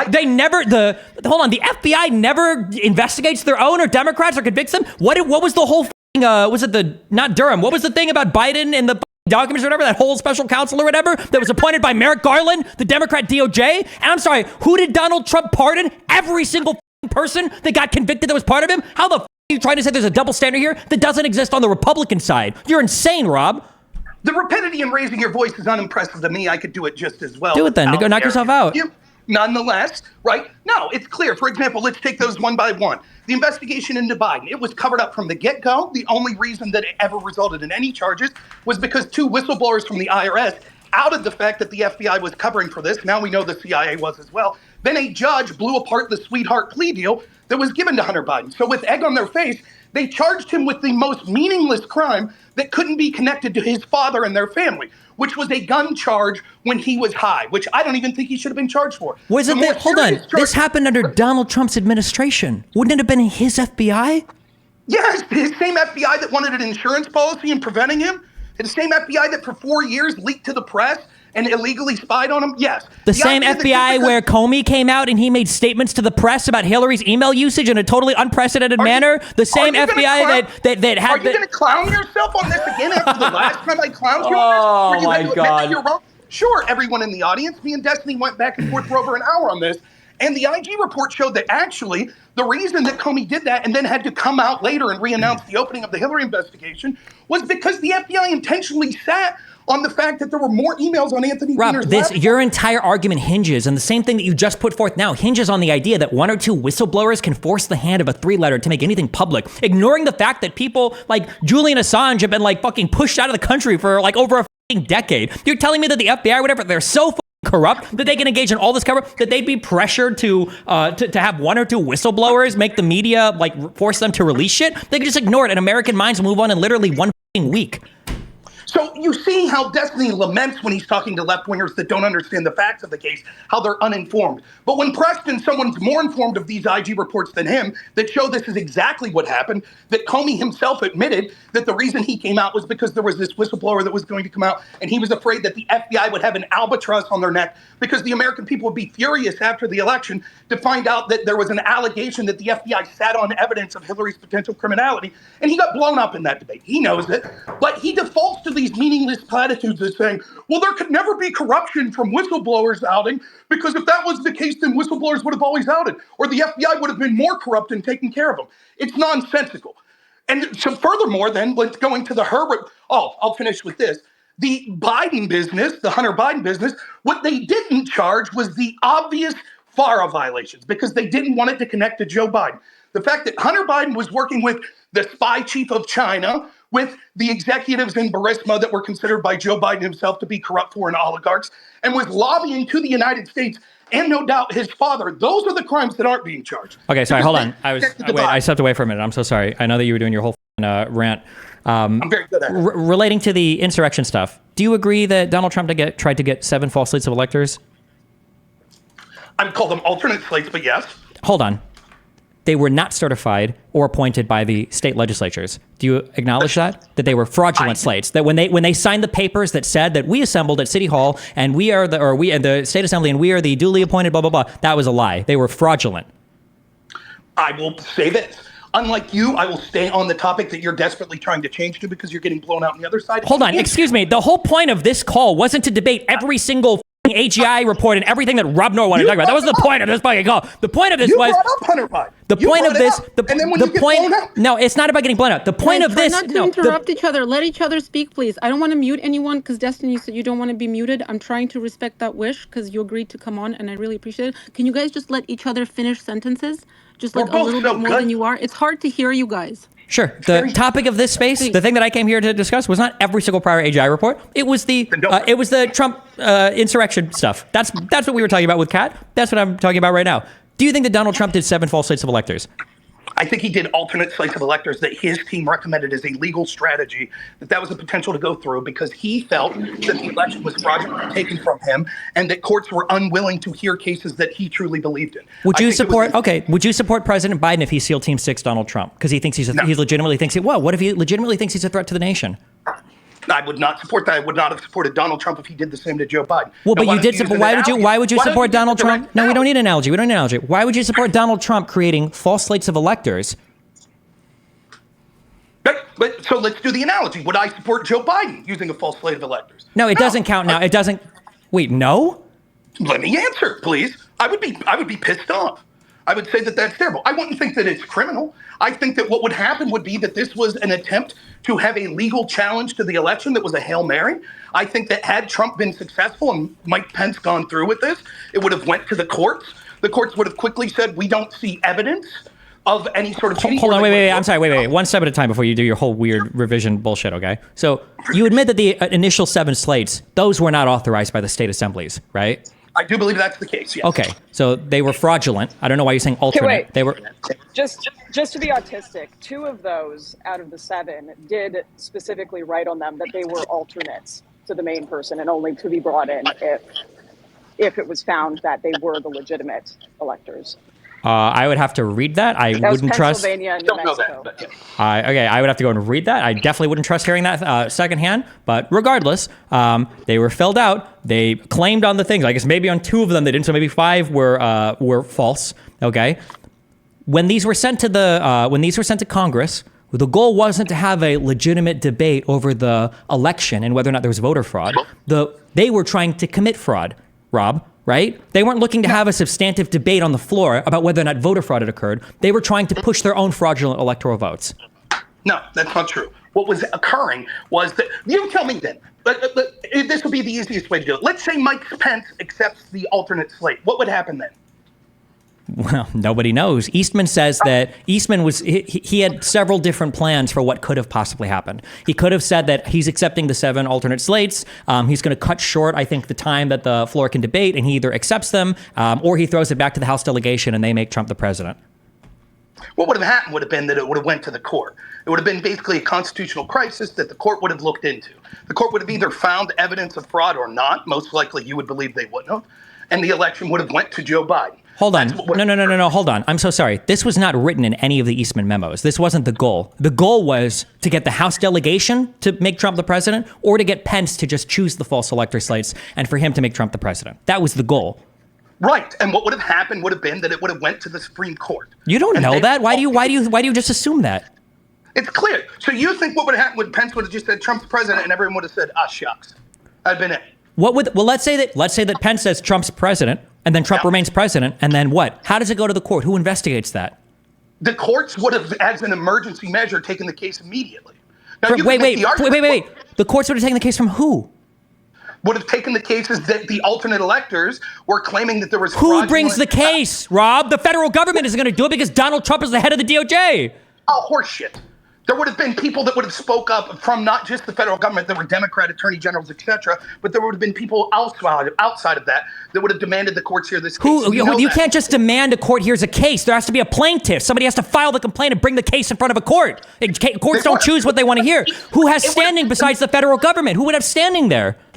Well, who had standing anyways when it came to that? Wasn't that the issue you were okay with? When it came to not hearing cases from Texas, that no one had standing? These weren't about the vice president in his official duties as head of the Senate. These were totally different cases. I don't know if anybody has standing. You're just the thing that I'm challenging. And by the way, I'm screaming at you. But it might have been maybe that a state maybe could have brought this case before the Supreme Court. For the current one, I sure wouldn't have trusted them to hear it, but maybe they could have. But for you to act like it's a foregone conclusion that, oh no, well, obviously any state could have gone before the Supreme Court and challenged the way that the certification went. You don't know that. Maybe that's the thing that only the federal government has standing to do. I don't know for in the Constitution if the states have the right to challenge how the federal government certifies the election. That sounds like something that would be outside of the purview of the states.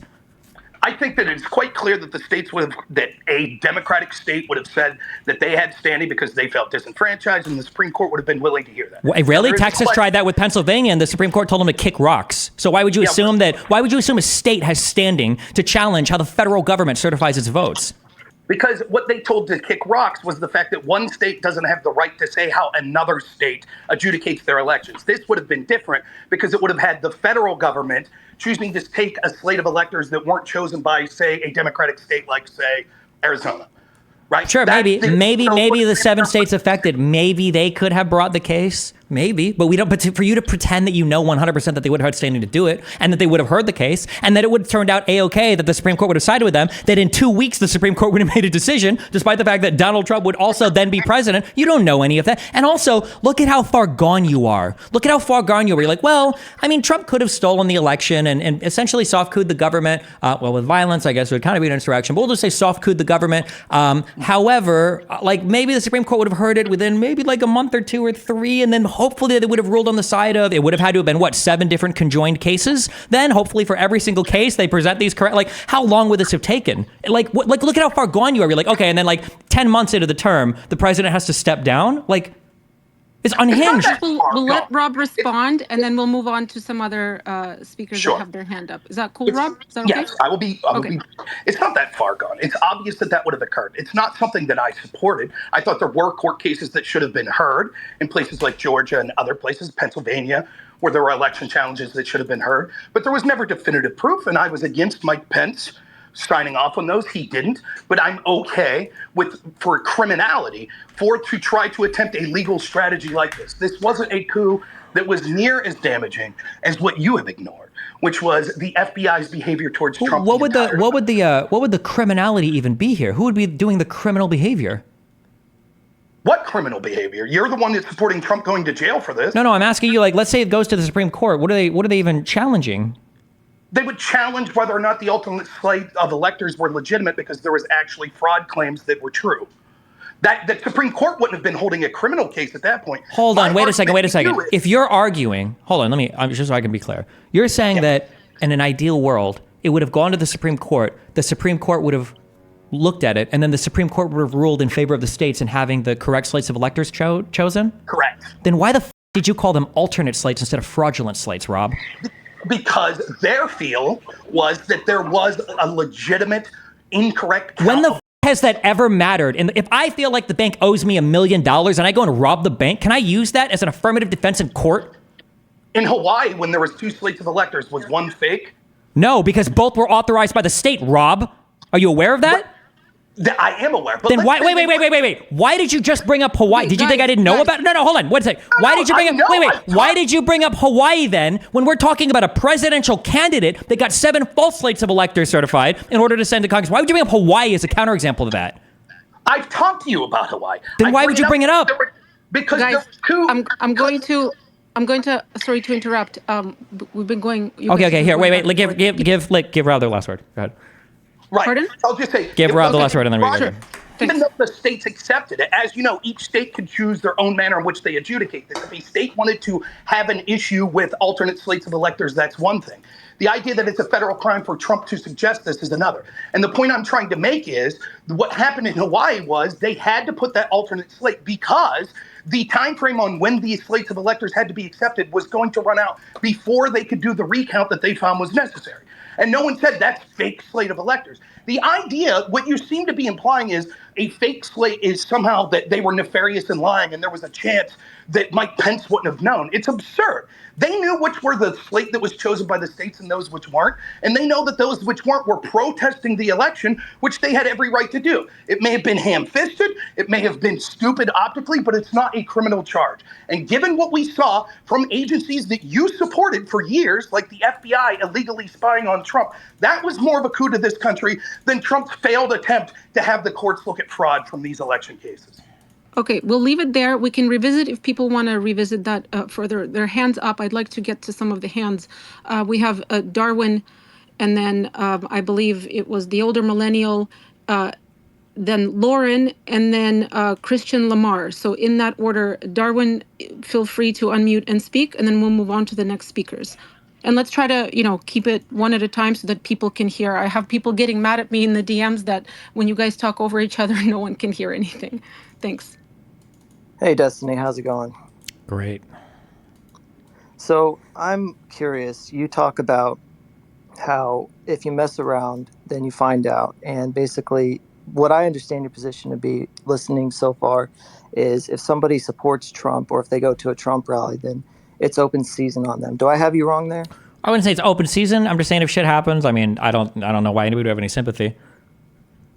Well, are you actually against people shooting Trump supporters at this point? I think it's probably not a good idea, but again, I don't have any sympathy for it. I don't care. Okay. Do you think that it's democratic to shoot people who are against democracy? In some cases, probably, yeah. Just depends on the case, right? I mean, isn't that kind of what the whole Revolutionary War was about? Was shooting people that were trying to prevent our democracy? You guys are the ones that marched with the 1776 thing, right? Well, I suppose. Do you think that like revolutions and shit that are fighting for democracies, do you think they shoot people that are against democracy to defend democracy? Yeah, I think people typically shoot people whenever there's a revolution. Okay. But it's just interesting to me. I thought the whole point of democracy is that you vote. You don't shoot people who want to run government in a different way. Is that not your understanding of democracy? Typically it is. It's also my understanding of democracy that, say, for instance, if you've engaged in insurrection, that you're ineligible to hold office again. But that rule got wiped away by the Supreme Court because we didn't like it, because we had to make an exception for Donald Trump to run for president again. So I guess like the rules of democracy just don't seem to apply in the same way when it comes to Donald Trump. It's also my understanding, for instance, that you can impeach a person in the House and then convict them in the Senate if you feel they've done wrong and you want to not have them hold future office. But Republicans disagreed with that and they said, actually, you can impeach a man that's out of office. It was also my understanding that people can be held criminally liable for the actions that they perform, irrespective of their position in society, that no man is above the law. But the Supreme Court has also disagreed with that. And now Trump enjoys absolute criminal immunity for every core action as president and presumptive immunity, at least, for basically every other thing he did while president. So all of these ideas of what a democracy is and how you hold people accountable in democracy seems like Trump and his fans don't like any of those rules. So again, if you make a king, I mean, people are going to treat him as a king. Yeah, it's just strange to me. It seems like and let me know if you're wrong, but if I'm wrong here, but it seems like you would be fine with taking out half the country as long as they are in support of Trump because he's a dictator. Would I be fine with it? Probably not. It'd be pretty tragic, but I think it's more tragic that we've gotten to the point where half the country supports an insurrectionist. And I don't appreciate that for some reason conservatives have been able to dictate so much of the media agenda that we're just supposed to accept that as normal. Do you think maybe the way that you're talking speaks to the way that politics has a way of poisoning our minds? I think that if that was the case, I don't think this is like a person at the bottom of a pool, like dyed with black water, trying to tell me what he sees on the surface of the pool. Like if you're somebody that has sit there and retweeted every epic own where Tim Pool is saying civil war, where Marjorie Taylor Greene and all these people are talking about Nancy Pelosi's husband, where everybody's denying that the Whitmer thing ever happened, whatever that is, whatever that group of people are, they are unequipped and they are unable to levy any legitimate criticism towards anybody else that's laughing at the fact that somebody showing up at a fucking dictator rally ends up getting shot by a guy trying to kill the dictator. No, whatever criticism there are to make there, that side wouldn't be able to make it. And that's because that side supports January 6th, is that right? That's because that side supports an insurrection against the government. Which is January 6th, correct? That and the events leading up to it, yes. Right. So it seems like what I'm understanding is you don't have to be held morally accountable for any of the things that you're doing because the other side supports an insurrectionist. So it's okay to kill them. It's okay to. I never said it was okay to kill them. The country has laws. If you shoot somebody or whatever, you should be held. Well, ooh, actually, I don't. Actually, hold on. I'm so sorry. Wait, I'm sorry. I want to walk that back. I don't think in a room full of conservatives, I wouldn't say that anything should be like you should be held criminally liable for anything. I don't know if I would feel comfortable saying that around conservatives because apparently you guys think that that's not the case. That some people in this country shouldn't be held criminally liable for some things. But if I was in a room full of friendly people that actually appreciated rule of law, then I would say if you shoot and kill somebody regardless of the reason, well, not regardless. I mean, self-defense, whatever is acceptable. But no, you should be held criminally liable, of course. Okay, I mean, if that's the case, why don't you speak out against the violence instead of making light of it and basically encouraging it? The encouragement comes from the other side that anointed a king. I'm not going to sit here and pretend like Nancy Pelosi or Hillary Clinton saying illegitimate president is contributing to the current conditions in this country more than the guy who's literally known for making up bad nicknames for political opponents. That's wild. 95% of why Trump is even supported by you dipshits is because of how epic he is on Twitter. So no, I'm not going to sit here and chastise people on the left who are being a little bit divisive about rhetoric. It's insane. Okay, I was just curious about that. One other thing I'm really curious about. Go ahead, Clint. Real quick, just to piggyback off your point about democracy, Stephen's point is that basically Donald Trump is this existential threat because he's an insurrectionist and ultimately a threat to democracy. But at the same time, he's saying that 70 million Americans are essentially not fair game, but deserve no sympathy if they're caught up in the crossfire of this brewing war. Why do you still think that democracy is worth defending if you believe that the favorite to be the next president of the United States is ultimately a threat to democracy itself? Doesn't that kind of defeat the entire argument in favor of democracy? It might actually, yeah. I mean, like that's always a possibility that this is like we're approaching the end of the American experiment. We have the longest surviving constitution of any currently established government on the country, and the guy that we're voting for right now likely wants to suspend that constitution so that he can investigate his political opponents for criminal wrongdoing, and half the country seems to not give a so it might be that like this is the end of the road, and that this is kind of where we get off the American democratic experiment train. It's possible. Yeah. Okay, let's go to the older. Let's go to the older millennial, and then Lauren Southern, to keep it kind of flowing, and then we can take more requests after that if you're still willing to oblige. Yeah, I don't think my point's going to take that long. It's like, so I mean, I've heard Destiny speak a lot, and I think he's made it very clear, and even made it very clear in this live that you believe nobody's above the law. You believe everybody who commits criminal activity should be prosecuted for criminal activity. And then on an earlier point, you were talking about the classified documents. You were saying that Trump having them for a year shows criminality, shows he should be prosecuted. Hold on, to be clear, wait, Trump having them for a year doesn't show anything. It's the fact that he had them, he knew he had them, he knew they were classified, and that he didn't classify them, and that he knowingly kept them and then obstructed investigators from getting to them. Okay, I completely agree with anybody that I don't disagree with people that think that Trump holding on to those documents, he should be prosecuted for it. I don't disagree with you. And now him having them for a year and holding on to them and knowing they were classified, knowing he wasn't supposed to have them, that points out criminality. Totally get that. Now, under that same vein and under the fact that nobody is above the law, that we know from transcripts from Robert Hur during interviews that in 2018, Biden was aware that he had classified documents that he wasn't supposed to have. We know that he even said to his ghostwriter, he said they just found the classified documents downstairs. So that it's not debatable whether or not he knows he had them. So that would be 2018, where he's not in office. And he didn't have a right to take them because he was VP anyway. And then he had them, and then he didn't turn them in until late 2023. So that would be somewhere in the neighborhood of 5 years of knowingly retaining classified documents that he does not have a right to. So under the idea that nobody's above the law, he should certainly be prosecuted too. Sure, if you want to charge him with a crime, go for it. Okay, no, that's just what I wanted to clarify, because I was hearing that because the question got asked where you were asked earlier, what about Biden having those documents? And you definitely did not answer that question. You said you wanted him to answer your question first, and we never got the answer to that. So I was just curious, Well, because the whataboutism is just like silly that like the documents case of what Trump is facing is like the least of the concerns. I would say that the whole conspiracy to defraud the American public and throw the election, I would say is like the bigger concern. But yeah, if you want to charge Biden with a crime or whatever, knock yourself out, charge him and see how it goes in court. I guess. Yeah. So, but I'm not asking about charging. What I'm asking is, so you believe that Trump is a criminal for what he did with the classified documents? So then that. Well, hold on. Do I believe that? Well, hold on. Wait.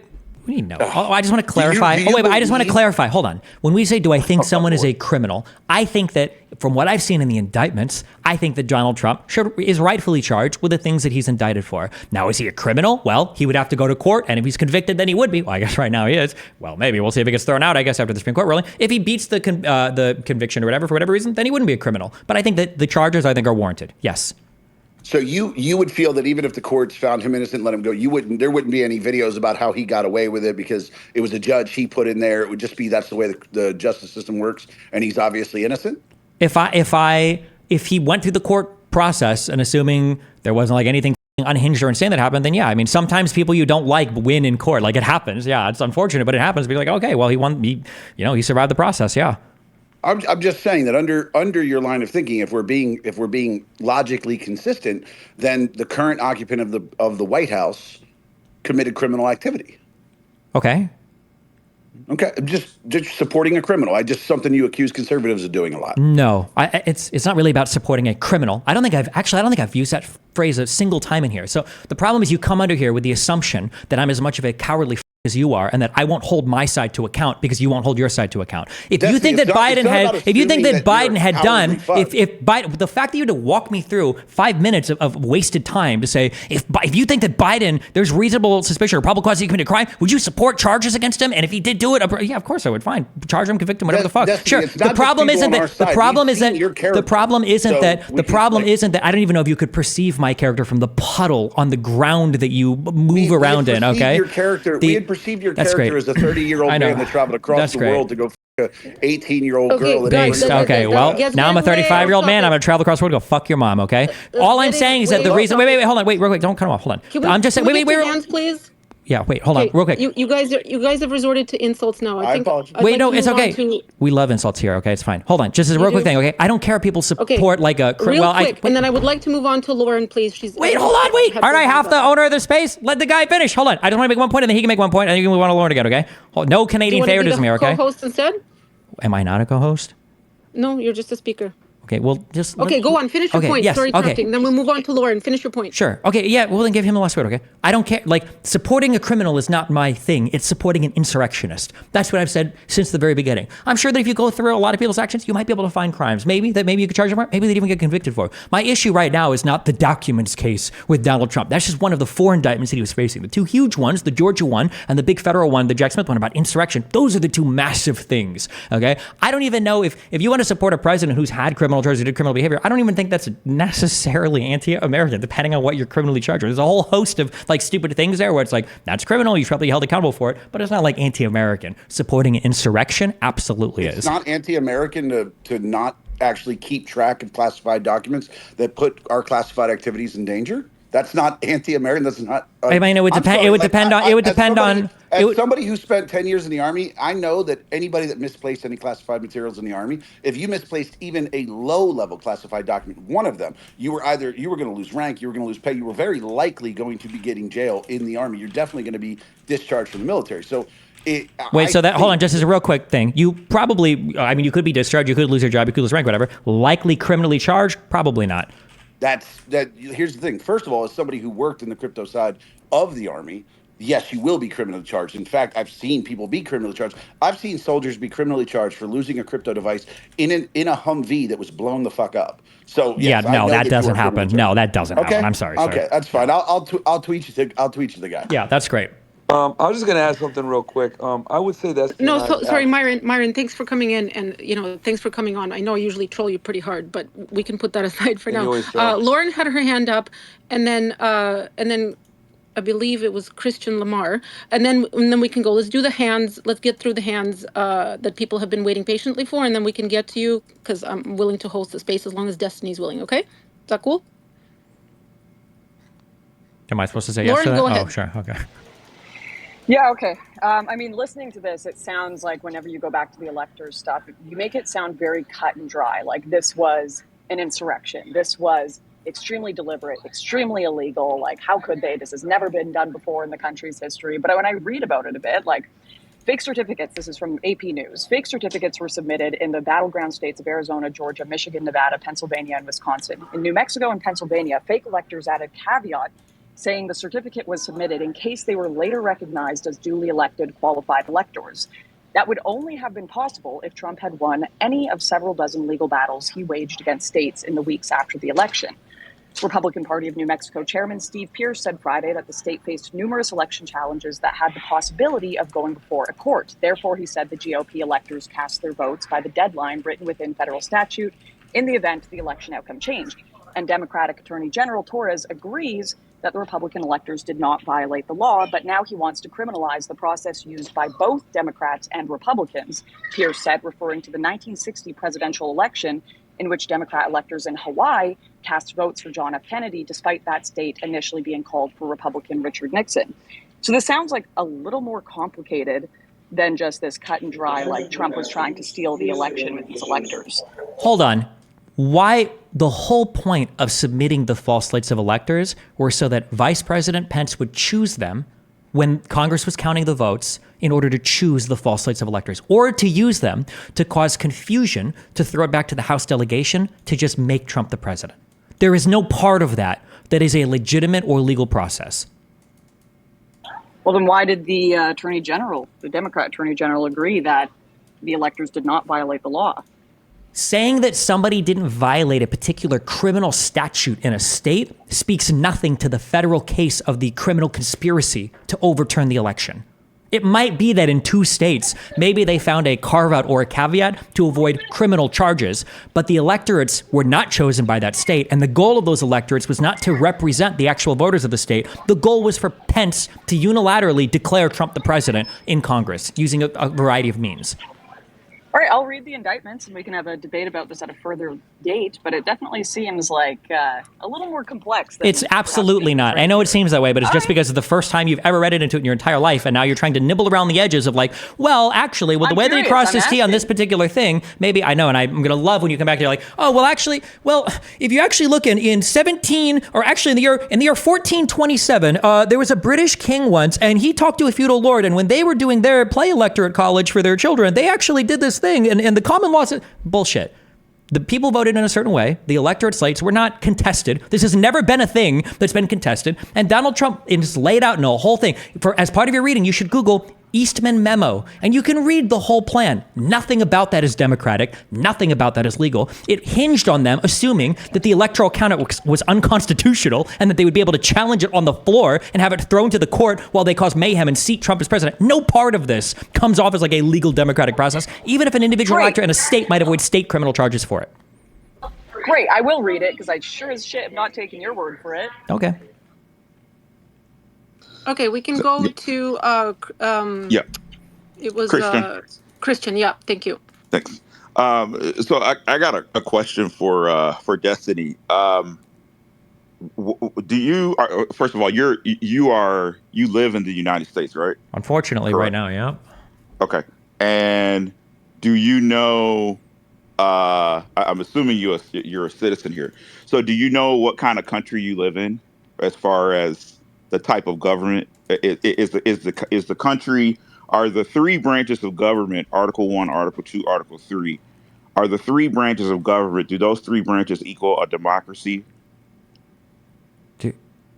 Do those 3 are you trying to quiz me on structures of government? I'm pretty sure democracy just means that the people vote on things. No. I think a republic means you've got representatives that create legislation for you. I think we're considered a democratic republic, but we're also a constitutional republic. It's a constitution that sources the 3 separate branches of power. I don't know. What are you trying to quiz me on to see if I don't know it? It's some fucking trivia of American government. Yeah, tell me. What are you asking? Okay, so you because again of all the things that you have said, you've reverted back to saying that the country is either a democratic or a democracy. So the country is a democracy. One second. So is the word democratic, democracy, or Democrat written in the text of the U.S. Constitution? I don't know if it's written in the text of the U.S. Constitution, but voting is. And okay. So I'll answer it for you. It's not. Okay. So you have first of all, Article 2. Hold on, I'm sorry. Wait. Before you go on this whole yap fest, are you gonna try to make the argument to me that the United States is not a democracy? It's not a democracy. It's not. How do you define democracy? Because you said that it would be okay with shooting someone if they did not believe or agree that the country is a democracy or democratic or Democrat, whatever the case may be, but it's not.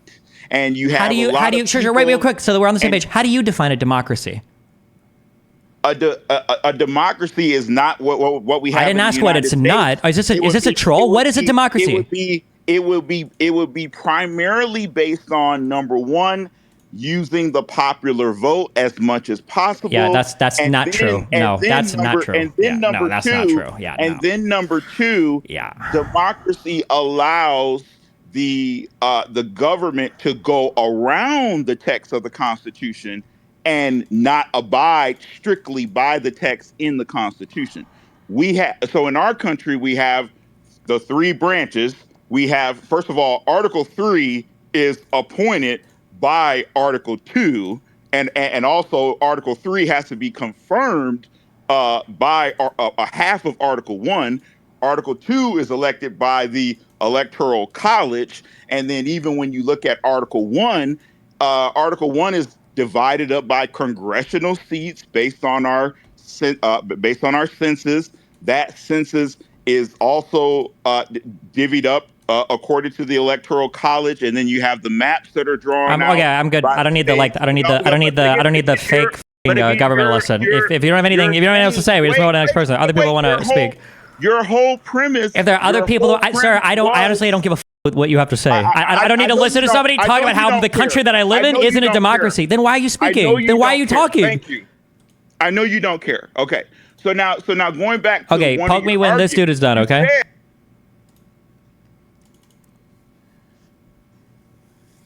Okay.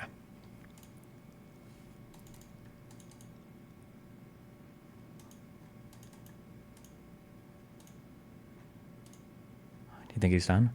Hasn't been. Nope, he's still yapping.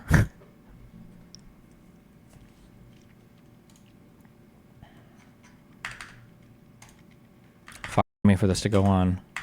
He's doing the U.S. as a republic and not a democracy.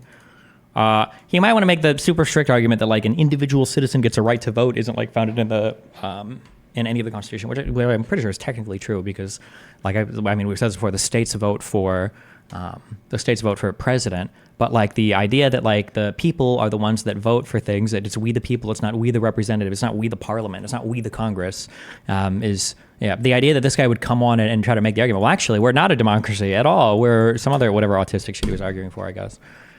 Jesus Christ. Do they know you muted him? I have no idea. Don't know, don't care.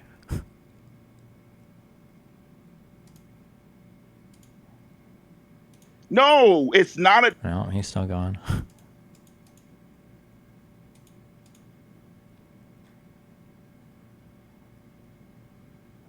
I think at one point senators were appointed by state legislatures rather than directly elected. That is true until I think was that relatively recently.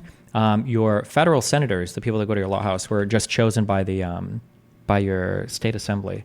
When did states change how they vote for senators? Since 1913. It might even be found, I think we need to do a constitution stream. I think in the original constitution, I think it was founded, I think in the original wording that, no, I don't think it would have been, that the state assembly chose senators. I don't remember where that was. Or it might have been. I don't know. Someday we'll go through all the amendments and everything. Quick 940 while he yaps. Fuck. Wait. Well, I don't know if I restart the space if all the people will just join. Wait, sorry, am I here? Hello? Sorry. Yeah, we can hear you now. Okay, hi, what's up? Maybe sometimes it glitches. Oh, I had to mute because that retard was like yapping for 30 minutes. So I just walked away and did something literally smashed my head into a wall for 10 minutes, and it was a better use of my time than listen to that guy fucking ramble on and on and on. Okay. I think I'm actually smarter for it too. I think I actually endured less brain damage smashing my head against the wall than listening to that guy. 3 of those words would have sufficed. Destiny, 3 of those words would have sufficed. That retard. Okay. Those are the 3 words I needed. Thank you. Okay. Can we just move on to the Dan from X is in the space. He has a question, I believe, towards you. Dan, you can go ahead. Thanks, Kat. Yeah, and I don't speak on any behalf of X whatsoever. This is only my own personal questioning and opinions. Hey, Destiny, I haven't seen your account until today, but I saw something you posted about the person who was murdered yesterday. Maybe it was just a troll, or maybe I read it wrong, but it seemed like you were laughing at the situation. I coupled that with the fact that I heard it like a passing reference to you regret that you still live in America. So I'm curious where you're coming from. And sure. So the first thing is, I thought it was funny that a dude that was like deep throating Putin on his Twitter account got murked at a insurrectionist rally event. I thought that was kind of funny. And then the second thing, the regret is that. Well, hold on. I'm just answering both your questions. The second thing was the regret is that half the citizens in this country right now seem to be like fully supportive of a guy who tried to launch an insurrection against the government. That's pretty wild. So those are my 2 takes on that. Yeah, I don't want to touch the insurrection thing. I mean, I think the court can settle that. But did you yeah, like they've settled everything else in favor of Trump. Yeah. Did you say you thought it was funny that somebody was murdered at a peaceful rally? Well, I said murked, but. What do you mean by murked? I don't know. He got shot. He got killed. Murder is a pretty strong word. Shouldn't we let the courts decide? You don't think he was murdered? You think that was an accident? Well, I don't know. It hasn't been evaluated yet. I don't think it was an accident, though. Weren't people saying that God guided the bullet and that's how Trump survived? Maybe God just really didn't like that one particular guy. I feel like I'm wasting my time and you're just like extendedly Sure. I've already given you the honest answer. You just don't like it. The honest answer is I have no sympathy. I think it's kind of funny. Yes, that's my answer. You can try to ask that like 20 different times, but that's my answer. Mark or whatever, murder or whatever the hell you want. The guy was killed peacefully at a rally. Yeah, he might have responded to a post with something that you disagree with or something. No, hold on. Not just something that I disagree with, something that is anti-democratic, and he's supporting an insurrectionist. So my sympathy is non-existent if shit happens. I don't care. Shot. So what? You think somebody who expresses anti-democratic opinions on X should be shot? Should be? No. Number one, people on X, if you work at this platform, are from all over the world. People are welcome to express whatever opinions. They're totally different countries and groups of people, whatever. Number two, if you're supporting a guy who tried to lead an insurrection against the government, should you be shot? I probably don't think so, and I don't think that's good. But if you are shot, am I going to lose any sleep over it? No, and I'm probably going to make fun of you if it happens because it's hilarious. Do you hear what you're saying? You hear what you're saying? Hold on. Why do I need to accept civility from people that are supporting an insurrectionist? Give me one positive argument there. Oh, wait. I didn't hear what you said because I was still stuck on you find it hilarious that somebody got shot. Oh, okay. I thought conservatives loved humor. My bad. Let me know when I'll hit the second point up if you are still stuck on that one. Is that your sense of humor?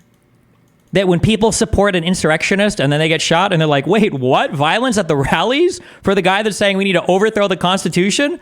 Yeah, that's funny to me.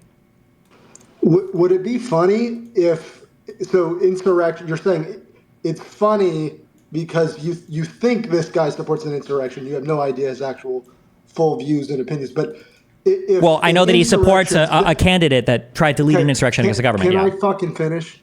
Well, just don't misrepresent what I say. Jeez.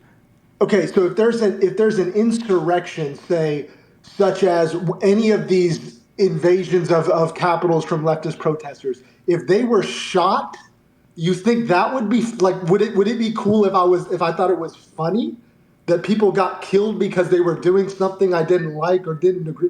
Like, I'm just trying to figure out if you're actually just trolling. Jeez. Well, hold on. Let me think about that for a moment. Would I actually think it would be funny if leftists were to get shot at protests where they were engaging in violence and where they were opposed to like institutions like democracy? Ooh, I don't know, Chief. I'll get back to you on that one. I'm not sure how I would feel about that. I definitely don't have a huge history of being incredibly critical towards communists and socialists who engage in anti-democratic behavior. Critical is not the same as supporting murder. I didn't say I supported murder. I just said it was funny. Laughing at murder, that's a lot different than being critical. I think some of it is kind of funny, and I will laugh at it. The fact that one of the people that Rittenhouse killed was a pedophile, I think that's kind of funny. That Rittenhouse was like 18 and he shot a dude that touched kids while he was trying to touch Rittenhouse. I think that's kind of funny personally. And I bet you did too. But when it happens to your side, all of a sudden it's the worst thing in the world, huh? Crazy how that works. Yeah, I do think it's funny sometimes. Any crimes. This guy was peaceful. He wasn't committing any crimes. Yes, I understand. Yes, he was peacefully supporting an insurrectionist. I'm aware of that. I'm aware of that. You can peacefully do a whole bunch of shit he wasn't protecting his family, okay? Oh, really? He wasn't on top of his family protecting them. I'm sure he was on top of something after he got shot and fell over, yeah. But no, I don't give a what he was doing after. He should have been at a rally supporting an insurrectionist, in my opinion. I have a question about that. So, like, maybe okay. So, if the man that was killed that you find funny, I guess, like, if he didn't, follow it as closely as you did and read every single memo and every single indictment, and he wasn't aware. Hold on, stop. Don't stop. Hold on, no, wait, stop. Stop characterizing my position as reads every single thing. Okay, like it's like. It feels like with conservatives, if I show you a book like the Berenstain Bears, and I'm like, can you read this cover to cover? And you're like, wow. So if I can't read Moby Dick, I'm not allowed to have an opinion on something. I'm asking for the bare minimum of political knowledge. The bare minimum, like knowing what a president was charged with. I'm not asking for something exceptional. You don't know how much knowledge he had. There's only two possibilities. Either one, he had no knowledge, in which case you're still supporting an insurrectionist. In a democracy, you have some minimum responsibility to understand your candidates. Or two, he had a lot of knowledge, in which case he's knowingly supporting an insurrectionist. Okay, so without knowing what he knew, it's still FAFO. Yep. Yeah? Okay. Just wanted to clarify. Yeah, no problem. I got you. Okay. And I would just like to say, thanks for essentially eventually catching up and agreeing not to shout at people. Oh, so I think I'm pretty brave for taking on the brunt of your rage in the very beginning. I think maybe you're taking it out on me because you're angry with a whole lot of people, and then I just happened to ask for a chat. So I'm gonna overlook that and say thank you for agreeing to somewhat moderate your tone when you're speaking with the people. So thanks for that. Sure. Also, just to be clear, the Corey dipshit was tweeting out. He simped for Putin and he supported the January 6th shit. So just to be clear, he did. What do you mean simped? Can you there was some picture of 4 people and one of them was Putin. It was like, if you had to save any of the people in this picture, which one would you save? And he was like, I would save Putin. And then he had a bunch so of. It was a meme. Well, hey, listen. I mean, that's about all that you get. Conservatives even engage with news on is memes. So that's about all I have to go on to figure out what your political opinion. So sorry. It seems to be the case, yeah, that when you tell me when I say, have you read the criminal indictment? And you're like, oh, do I have to read the entire encyclopedia to have an opinion? That kind of seems like what it seems. No, yeah. I didn't say it like that. I would happily read a document that you have read, so I can also take a look at it and adjust or form an opinion based on that. So cool. I think I said that from the beginning. I wasn't trying to, not look at anything. Lauren and I both mentioned that, so I think, we're willing to look at the information. So I'm just curious, since this guy, it's apparently okay to laugh at his death because he commented something silly on a meme on Twitter. No, it was because he supported an insurrectionist, to be clear. Stop mischaracterizing. My position is so simple, and unlike you guys, I actually own it. So I don't know why you guys keep misquoting my position. It's so simple. If you support an insurrectionist and shit happens to you, I don't really give a and if the way you die is funny, I'm going to laugh at it. That's my position. It's very simple from A to B to C, okay? You don't have to make more shit up. It's so easy to understand. I think I cut out there for a second. Can you still hear me? Loud and clear. Can hear you, Lauren. Okay, yeah. Why do you keep bringing up the meme thing if it has nothing to do with why you think it's funny that he died? That makes it more funny. Okay, so it does make it funny. That makes it more funny. It was funny before. Now it's extra funny. What do you think should be done to insurrectionists or people that support insurrectionists? Like, in your opinion, what should be done? I mean, if you've engaged in insurrection, at the very least, if you've taken a prior oath to office in the United States, you should be barred from holding future office. That used to be part of our Constitution until the Supreme Court got rid of it because it was inconvenient for Trump. On a secondary level, I mean, if you've committed a crime, I mean, crimes related to insurrection are kind of sketchy, so it doesn't really seem like there's ways to charge that, I don't think. So there's probably no criminal charge, but culturally, I think it should be heavily discouraged. In the United States of America, I don't think we should have a culture of accepting people that are engaged in, that want to have a Sharia law enshrined in some kind of legal doctrine or that want to engage in insurrection against the U.S. government. These are things that I would consider anti-American. Yes. Okay, so let's say, because you've talked a lot about how, you've got half the country that now support insurrection or whatever. How can we have a democracy after this? Let's say it's 60, 70% of Americans that, quote unquote, support an insurrection. What is the answer to that? If your analysis is correct and this was an insurrection, what should leftists do? I mean, you either at that point, you either stand and fight or you leave, I guess, right? So hey, quick question, Destiny. Oh, sorry, go on, Lauren. I'll ask after. Yeah, what does stand and fight look like? It depends on how you want to fight. What do you mean? So if, let's say, Trump wins this upcoming election. You're not going to, I don't know if you're trying to get me to Fed post my account. I'm not going to say some shit, especially some ex-guy here trying to get me to my shit banned, but it means exactly what you think it means. I'm not mincing words. I don't do what you guys do, where you're like, well, when they said fight like hell and take your country back, they actually just meant march peacefully. When I say fight, I mean it in whatever sense you think I mean it is exactly how I mean it. Yes, that is what I mean. Yeah, of course. But also, to be clear, again, because I'm not a spineless, blubbery okay, like you conservatives are, I said the exact same thing with the January 6th protesters, where I said, if you legitimately think that the election has been stolen, if you think, then I understand why you would want to march and engage in violence and engage in insurrection. It makes sense to. If you think that your country's been stolen from you, which is what your corrupt president has led you to believe for year after year after year, then yeah, it makes sense why people would do it. Of course, I would hold the exact same standard for the left and the right there, the same one that I have held for both sides. If Trump wins this upcoming election, you think that leftists should march on the Capitol violently? Should they? I don't know. That's a pretty tough question at that point. I don't know. I guess it would depend on the actions. I'm not pussyfooting around. I can't read the future. There's a lot of people. First of all, you don't even know what's happening in the present. So the idea that you don't know what's happening in the present or the past, and you're trying to hold me to account for not predicting the future? Excuse me. Okay. Number one. Okay. It would depend on the actions, I guess, the president takes and what happens from that point. So I'm not sure. Well, no, because you don't think he should be able to run for office again because he's an insurrectionist. So correct. If he gets elected, he shouldn't be in office, right? I mean, personally, that was how the Constitution went, and that's been changed, but... So if you are a pro-American, if you love your country, you're a patriot, you should get up and probably do something about it, right? What, like assassinate the president? I don't know if that would be like the best idea. It wouldn't be the best idea. Probably not. You'd probably get caught.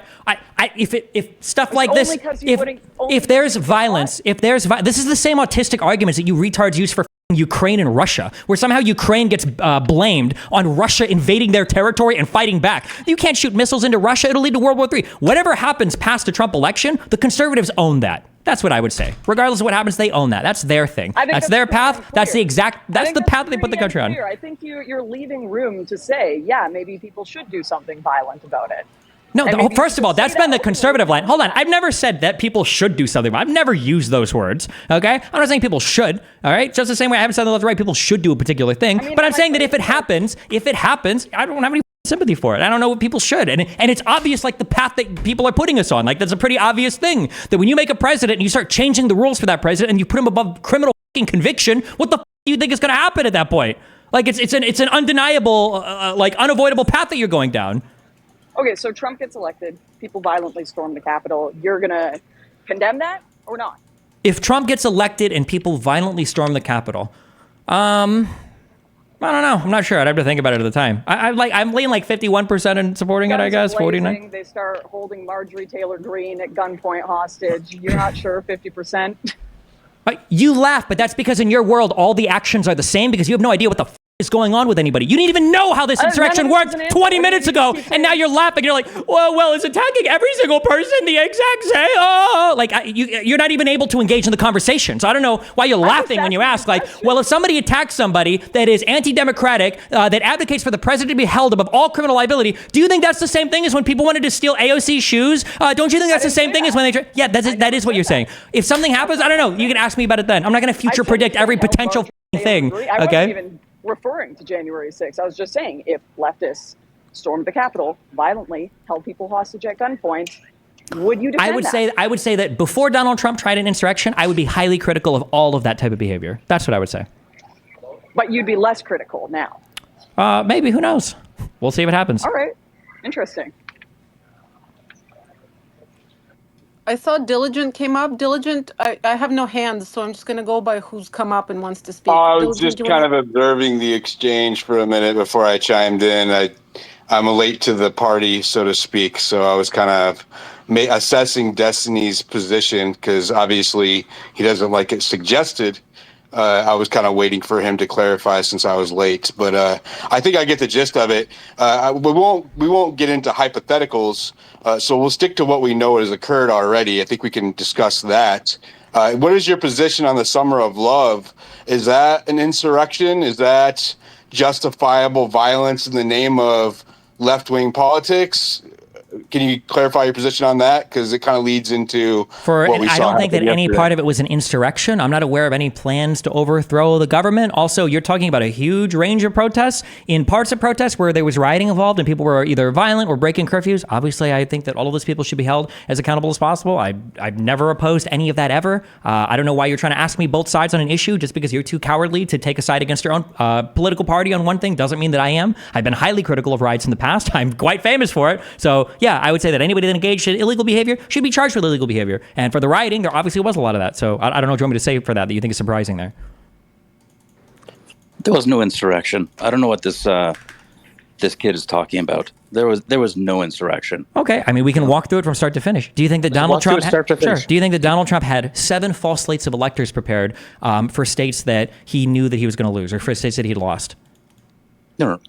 I'm talking about the march on the Capitol. That's the ending point to the insurrection. All of this is leading up to it. All of this is part of it. Yeah. So I wasn't aware that Donald Trump had been convicted of insurrection. He hasn't, right? That's great. No one is talking about being convicted. We're going to keep it peaceful. You know, there are people, they marched towards the Capitol. There was a protest. Some people took it too far. A lot of idiots. They did some stupid I don't know shit. why you're Trump said, repeating okay, the back same. off, keep your people, Okay. respect our police. We don't need. Yeah, I know that what you guys like tell each other when you like step into the bathrooms and you repeat the same shit over and over again. So if you want to talk, if you want to understand, then we can do it. But you have to walk through it from the very beginning. You know, this well, you have to Michael. He's saying that the 2020 riots were riots, but the March on the Capitol, that's not a riot. That's an insurrection. Sure. Okay. So for all, that's fine. Okay. Yeah, that's fine. To overthrow the government. Kat, can you make me a co-host? Jesus. They didn't try and overthrow the government. They walked on the Capitol. Yeah, people took it too far. They went to the government. Yep, they were being walked through the hallway by police. Nice. And then they left. We already left. watched the video. That's not what happened. So the insurrection, the insurrection was that Donald Trump tried to have false slates of electors that he wanted to be chosen on the election day so that he could be made the president, even though he lost the vote. There was a whole process of doing that, and the culmination of that was on the day of January 6th. He invited. I haven't finished talking. Can you not hear? Do you have a memory issue? If I speak for too many words, do you lose the end of the sentence? Shit. Okay. Well, let me finish my sentence. Let me finish. I know that I'm not spinning a narrative. None of these people even. Nobody even denies any of. Okay. Tampering with insurrection. What have I said so far that's incorrect? What have I said? Shut the. What do you play with the word? You guys play with this shit like every fucking day, dude. The leftist retards. What did I say that was incorrect, sir? What did I say that was incorrect, sir? What did I say that was incorrect, sir? What? What did I say that was incorrect? You're conflating tampering with insurrection. These are two extremely different things. Insurrection doesn't have to happen in 1 day or 1 hour. Okay. You're conflating two completely different. What did things. I say that was incorrect? You're conflating tampering with the word insurrection. Just like you probably don't understand the gravity of the word attempted assassination. Good one. So the insurrection. Well, it wasn't well done. He missed. Okay. The insurrection. Okay, was from the start to the finish. It was Donald Trump setting up false slates of electors and then bringing tens of thousands of people to the Capitol to have those people rush the Capitol in order to pressure the voters there using violence in order to select the fake electors that he had sent to Congress. That was the insurrection. You mean when he said peaceful protest outside the Capitol? No, I mean before that when he said we need to force them to accept our lawful slate of electors and we need Vice President Mike Pence to come through for us. That's what I'm talking about. You know that speech was more than just one line, right? When you're talking about so that litigation could occur, he was talking about delaying the process so litigation could occur? One, you don't get to delay the election because you're ass mad that you lost all your court cases. Number one, there was a time to challenge the election and it had come and passed. Okay. Number two, if you want to challenge it, there are means to do that. It's not to delay the certification of the fucking vote. It wouldn't be illegal for Mike Pence to delay the process. It absolutely would have been illegal. It would have been unconstitutional. And it would have been the completion. No, he couldn't have been. No, he couldn't. And that's why he didn't do it. Thank God for him. Oh, really? Yes. Then what was the pressure for then? If he couldn't have done it, then what is the point of pressuring him if it wasn't possible for him to do it? I didn't say it wasn't possible for him to do it. I said it's not possible to do it legally. He couldn't do it legally. But what do you think they were pressuring him to do? I'm curious. What do you think Donald Trump was referring to when he said we need Mike Pence to come through for us? What was Donald Trump talking about? Tell me. He didn't have to verify it. He didn't have to verify. So what did he want him to do? He wanted him to delay. He wanted him to withhold the verifying it in the Capitol that day. That way litigation could occur so that he could get the final counts from certain states and allow some court cases to go through. Yep. That's what he was doing. That's called a coup. You admit that is resisting the peaceful transfer of power. Yes, correct? That was the day to certify the votes and that he was trying to circumvent that process. Correct? So wait a second. No, wait, answer that question. Correct? Was that correct? Did he try to delay the certification of the vote? I don't have to abide by your it's kind of my space. It's not a filibustering. It's trying to get you guys to be accountable for one time in your life to answer a question because none of you guys doing your own I don't have programs. to answer the way that you want me to, bro. The fact of the matter is that he called for a peaceful protest to pressure Mike Pence Was it peaceful? Was it peaceful? Into legally delaying the process. It wasn't legal. No, it wasn't legal. It wasn't legal. It wasn't legal. It wasn't legal. It was not peaceful. There you go. It wasn't peaceful. It wasn't legal, and it delayed the process, the certification. What do we call that, folks? with a plan to overthrow the government? That's No, an no, no, no, insurrection. no, no, no, no, That's no, an no, no, no, no. insurrection. No, no, no, no. That is it. He You called. are saying Well, that somehow was hundreds not- of his followers didn't seem to get the message. Okay, I just muted him for a second because like 4 of you are yelling and nobody can understand anything. So if we can just get 2 people back and forth instead of, a group yelling at each other, because nobody can hear a thing. So I very much appreciate your time, Destiny, being here, and whoever is coming to speak. Please try to one at a time so that people can hear what you guys are saying, because it's just so jumbled. It's impossible to hear through the multiple people talking over each other. I think we owe him answers, and that's fine. The important thing is discourse. He asked, was it peaceful? There were people there that were peaceful. There were people that were absolutely not. There were some bad apples there, and that's okay. We got to recognize that. At the end of the day, we have to recognize, 100%. But that wasn't his question. His question was whether or not Donald Trump called and it's a for valid peaceful. question. Was it peaceful? There were people there that were peaceful. There were people there that were absolutely not. It's not and a matter. They were there to make trouble. The question is, when Donald Trump sent those people to the Capitol, what was the goal? It was protest. If the goal was just that's fine. Every day. They was just a protest. It was just a protest on the day they certified the vote. Why is it that when as soon as things got violent, why did Trump wait hours to call his dogs off? I don't know. Why did Pelosi not bring in the proper? Who is this retard? Measures? Who just spoke right here? How much of my money goes to welfare to take care of you every day? Can you even dress yourself? Can you wipe your own ass, you fat retard? I don't know who the is mentioning Pelosi right now. My question was very simple, okay? My question was very simple. Do you need me to repeat it? Why didn't Donald Trump call off the sycophantic savages that were rioting at the Capitol? Why didn't he call them off if his goal was just to have a peaceful protest? Not for hours. Why did he wait hours to do it? Why did he wait hours to do it? Why did he wait hours to do it? It's recorded. Why did he wait hours to do it? But he didn't. It was really? Well, he's not in charge, bro. Was he in charge? Yes, he literally was in charge. Yeah, he was still the president. Yes. So you asked me why I brought up Pelosi. You don't know how the administration runs the Capitol and Capitol security. That's why I brought up Pelosi. He wasn't in charge of Capitol security. Pelosi was. The House was. DC police was. That is who was responsible for security that day. And the reason why he waited so long is because he didn't know exactly what was going on, because he wasn't the one directly in charge. He didn't know exactly what was going on while he sat and watched it on TV, drinking a Diet Coke with staffer after staffer coming in and begging him to call off his dogs when he was making phone calls to McCarthy saying, well, I guess some people are more... That's what happened? You have evidence that's what happened? Yes. Or is that just it's laid out in all the indictments. His own daughter testifies to this. Mark Meadows, every other person, nobody denies this. Only you retards that are on your knees, okay? Trying to lick up the slurps of come up from Donald Trump on the floor. Deny this shit. Nobody denies it but you. Why are you denying when even Donald Trump isn't denying it? Nobody denies this. Do you think anything that I'm saying right now is contested? That Donald Trump didn't sit in his office, didn't sit in his room, drinking a Diet Coke for like 3 hours while people begged him to call off the riots? Buddy, that's not what happened. He posted right on Twitter, respect the police. You got to back down. Get out of there. 3 hours. Wait, hold on. Do you deny? No, wait. I just want to have this one thing. Wouldn't that be conceding that he was responsible for them? Wouldn't it? Only if he did it at the very beginning. It seems like the fact that he let it run on for hours. You mean when he called for a peaceful protest at the very beginning? That's what you're talking about? If you called for a peaceful protest and your protesters were not peaceful, would you wait 3 hours to tell them to be peaceful?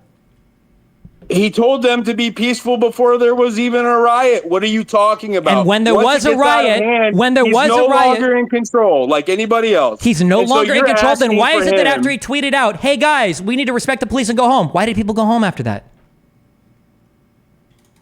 You have to ask them. I mean, how about we use our brain for like 2 seconds? What do you mean I have to ask them? They were there on Donald Trump's orders. They were there marching 1776. We need to get Mike Pence to save our country. Why is this such a mystery for you to figure out what they were there exactly for. When he told them to go and get Mike Pence to do the right thing, what was the right thing? What were they marching for? What is 1776? So what does that mean? What did he mean when he said protest peacefully during It means he was giving enough plausible deniability for spineless hacks like you to come onto Twitter to try to defend him, even though every single reasonable person knows exactly what's happening. When he tells him to go down and encourage Mike Pence to do the right thing, because if you don't fight like hell, you're going to lose your country from the congressman trying to steal it from you.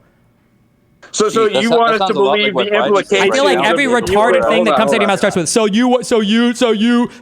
Can you not engage with like a single fucking? Believe implications, and not directly what he says. Ignore what he said directly, and just go into what it all implies altogether, up to 3 hours after the fact. Right? Like, it's ridiculous, dude. Are suspenseful movies made like more enjoyable to you? With like having no short-term memory, like does it just make life more entertaining in general, or if like what is it like having a mind that can only hold about like 7 words at a time in it? Like, I have to admit it, man, Destiny, I totally disagree with you, but these comebacks are funny as shit. I mean, you gotta admire his energy. I don't know what it is. Yeah, the energy. It's crazy because in any other circumstance, like the president says, "Hey, here's the plan in the simplest terms." President says, "Let's get 7 states to make fake electors. Okay, we're gonna send them to the Capitol, and I'm gonna have a talk with Pence and say, Pence, you really need to come through for us. Okay, I'm gonna tweet out a ton of pressure on Pence to come through for us, whatever the that means. Then I'm going to invite all of my fans on the day they do the certification, the day that I plan to rig it, and I'm going to go and I'm going to rile them all up there. Okay, I know that there are people in the audience with weapons. I know that. My Secret Service told me that. And I know that they're all riled up. I'm going to send them to the Capitol saying they need to tell Mike Pence to do the right things and choose the lawfully elected slaters. And then when they go to the Capitol and they start rioting, okay, I'm going to sit in my room and I'm going to make phone calls. And Giuliani's going to make phone calls to lawmakers saying, maybe you guys should delay the certification. Maybe some of these people are more mad than you are. Maybe that's your fault, guys. And then after 3 hours, when this doesn't happen, when a lady gets shot in the basement, then Donald Trump comes out and he tweets, okay, guys, time to go home because his little plot failed. It's so obvious for anybody. There's that through line. And the saddest part is Donald Trump's defense to all of this isn't to say that didn't happen. I didn't do that. I didn't say that. His defense is to go before the Supreme Court of the United States and say, I need absolute criminal immunity unless I've been impeached for a crime. After the Republicans said we can't impeach him, he's already out of office. That's Donald Trump's defense. Your defense is to fabricate and deny. Donald Trump didn't even bother denying. He said that I was the president. I can't be criminally prosecuted for it. Who are you carrying water for? Okay, we have definitely not advice. She has her hand up. Definitely not advice. You're a speaker. You can unmute. And if you have a question or a comment for Destiny, you can go ahead. Okay, so I just want to make sure that I fully understand the argument here is that because Donald J. Trump didn't respond quickly enough to shut down whatever was happening on January 6th, we are making fun of people being shot at his rally because some random lone gunman decided to shoot at him for whatever reason, and therefore that's acceptable, and we're going to completely ignore the fact that within the last 2 weeks, Joe Biden made a comment about putting Donald Trump in the bullseye, and then having multiple tweets sent out with that. Years of people calling him Hitler and indicating that we need to shut down all of these awful MAGA people at any cost. We're just ignoring all of that, and we're just going to go ahead and focus on the fact that he was drinking a Diet Coke, which, by the way, I'm glad he was drinking a Diet Coke. At least it wasn't full sugar, okay? A Diet Coke for the win. That's great for your diet. I'm glad he's really worried about his health. But to be clear, we're more worried about the fact that he was delayed in acting allegedly for January 6th, and not that for the last year, 2 or more, people have been calling for action against any Republican who agrees with Donald Trump, and that we should put him in the bullseye. That's totally normal and acceptable, according to you, because he delayed his acting on January 6th. Just want to make sure we're 100% clear here. You know, some people, they'll eat like the whole Oreo, and then other times they twist them and then they like eat the frosting first because everybody has like their own process. I'm curious for you, do you like suck out like the blue parts of the Tide Pods first, or do you eat the whole thing in one bite when you're chowing down on them every night? I've got to know. You know, is it the whole Tide Pod, or do you do it part by things. part? Do you put out like 10 of them and eat the white part like in all 10 of them and then eat the rest of it? Or what a retarded summary of everything that I said. Yeah, you sound like a extra really in My Cousin it. Vinny, okay? Thanks for the input, okay? I'm done. I'm good. I'm out. Okay. All right. Conservatives, we've been too nice, okay?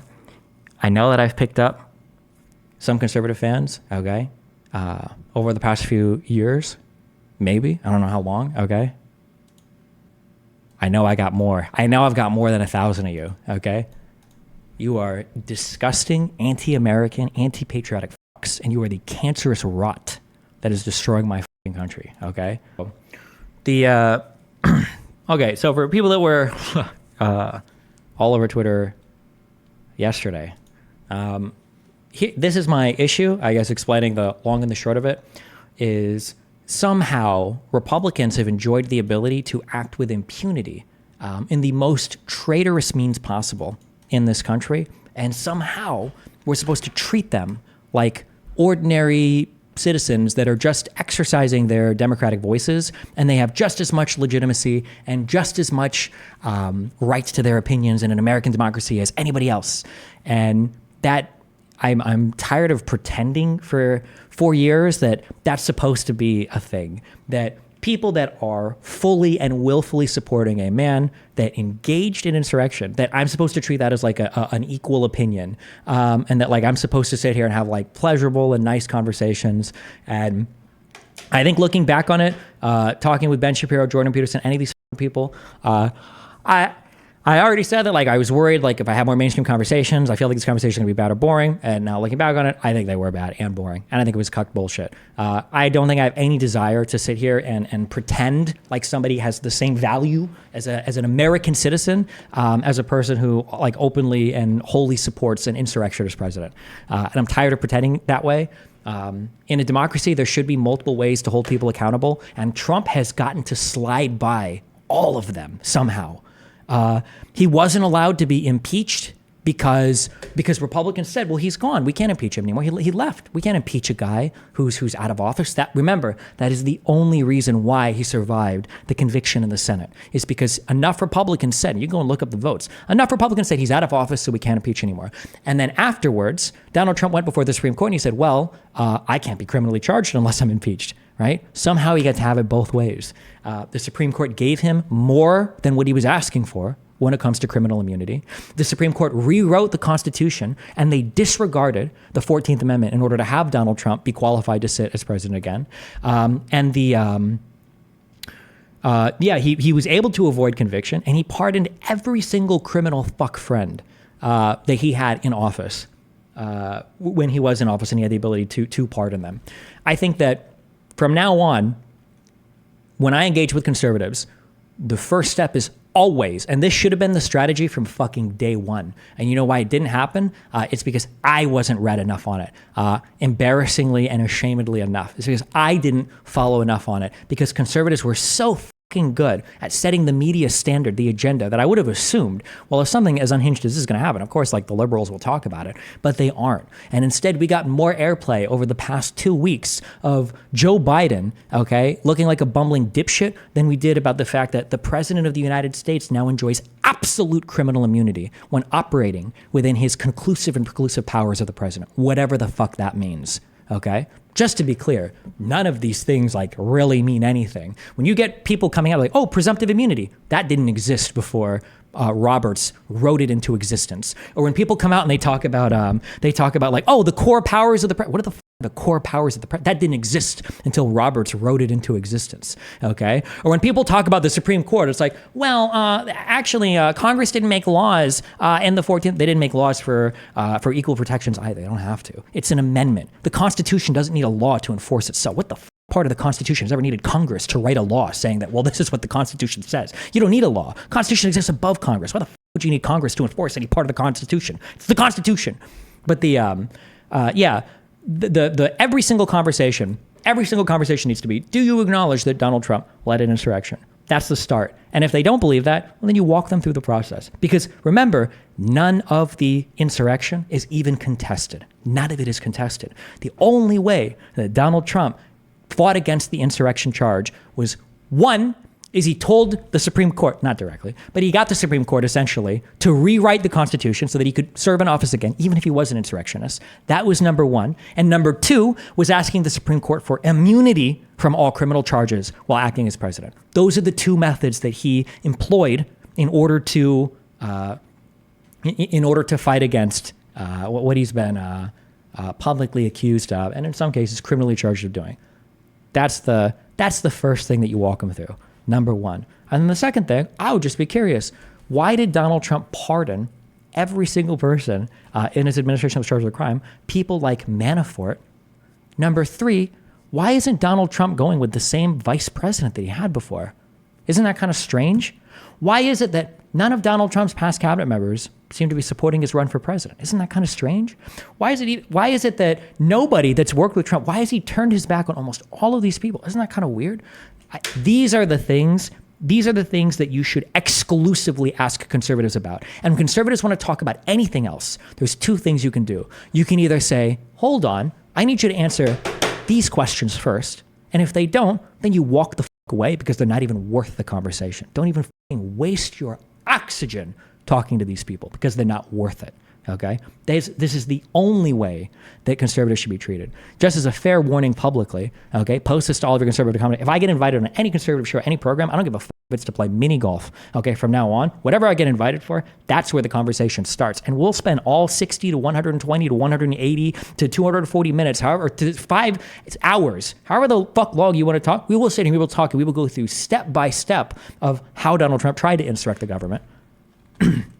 Before I'm willing to go any further in a conversation. And you should treat every single conservative the same. Every single conservative the exact same. You want to think about Biden being mentally unfit to lead office? Before we can even have that conversation, we're going to talk about why Donald Trump is morally unfit to have office. Okay? That's where all the conversation should be at. But did your conversation with Knowles lead you? No, unfortunately, my conversation with Knowles was actually a lot of fun. We did a drinking game, and it was just kind of like a meme, whatever conversation. But seeing the unhinged response that Trumples are having to the assassination attempt, where all of them were like, what? This is crazy. How can liberals be supporting violence? It's like, eat shit. Oh my fucking God. Please elaborate on how the Supreme Court disregarded the 14th Amendment. The Supreme Court...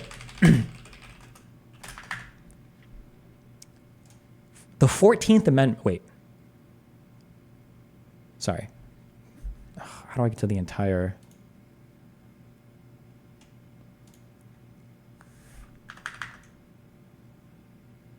This is the section 3. There are 5 sections of this. How do I say the full 14th Amendment? I don't know.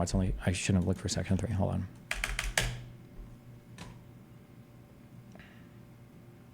I'm about to go to the exact same place.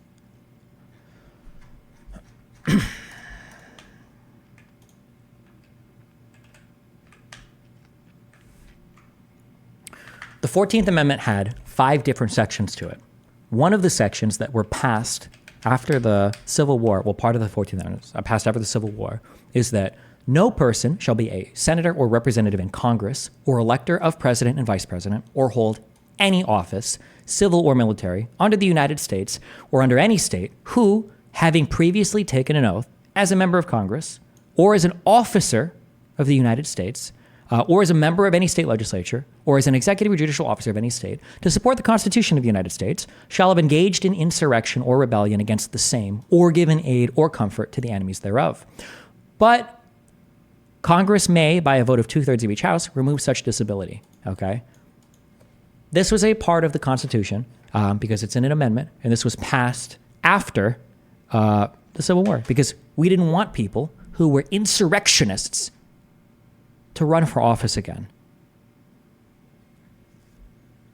And if I recall correctly, the strongest argument that the court used was that the states have no right to enforce Section 3 because in Section 5, there's an enforcement clause that says the Congress shall have power to enforce by appropriate legislation the provisions of this article. And the ahistorical interpretation, I don't like the word ahistorical. I'll say the fantastically historic, because Congress, this Supreme Court will invent history or borrow creatively from history when they desire to. Their reading of this clause was to say that if Congress doesn't pass a law, it must not come into effect, which is interesting, given that there didn't have to be any laws coming into effect for Section 1, which is where we get equal protection from. Crazy how that works. There wasn't an argument, and we read, and if you want, you can go back in my VODs and you can see it, okay? For the court case of Brown v. Board of Education, okay? It's an easy read. It's like 14 pages. At no part in Brown v. Board of Education did they say, hey, well, hold on. Congress hasn't passed laws yet saying we need to desegregate schools. Congress didn't pass a law for this. Well, we don't actually know if equal protections would apply here because Congress hasn't spoken on it yet. This court is unhinged, okay? This court is unhinged. But I'm sorry, when you asked me about the 14th Amendment Section 3 thing, there was a provision to an amendment that was specifically made to say that, like, oh, well, if you've engaged in insurrection or you've like helped people down, you probably shouldn't run for office again. And the Supreme Court said, well, actually, that's actually a really inconvenient clause right now. Why was the decision 9-0? The decision wasn't 9-0. The decision was 6-3. However, for matters of coherency and legitimacy of the court and for bringing America together, for some reason, Brown, Sotomayor, and Kagan were dragged along like clueless, blubbering dipshits by the majority. And instead of having a 6-3 opinion, which when the original document came out, you could Control F in the PDF and find that it had, I think it was 3 decisions dissenting in part, but they changed it to be a 9-0 decision because they wanted to bring America together and heal. Surprisingly, that same rhetoric seemed to be absent when talking about, say, the Chevron decision, America being united and healed there didn't seem to matter. And it also seemed to be surprisingly absent in the criminal immunity decision. The fact that Americans might be incensed that the president is now a king above criminal prosecution also seemed to be absent from Roberts' writing there when it came time to talk about that. I don't know, it seems pretty crazy that the court selectively, they've got like a toolbox of arguments that they use and they pick and choose for whatever seems to be politically expedient for them at the time. But did they literally say they wanted to bring America together? I believe they did. It's been a while since I read this decision, but I'm the only commentator that talks about any of this shit online that reads any of these fucking decisions. But we can go back and look at it. But it was something along, I think it might have been around the line where they talk about a patchwork of unworkable laws. And or maybe it might have been, did Sotomayor write a concurrence at the bottom? Let's see, where is this? Research, library. Fuck, I need to get better at navigating my folders. I don't know if I had taken, was it the Anderson one? It was, I think it was Anderson.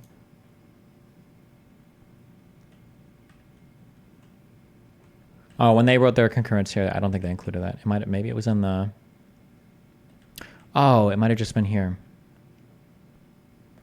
Okay, it was with Barrett's concurrence.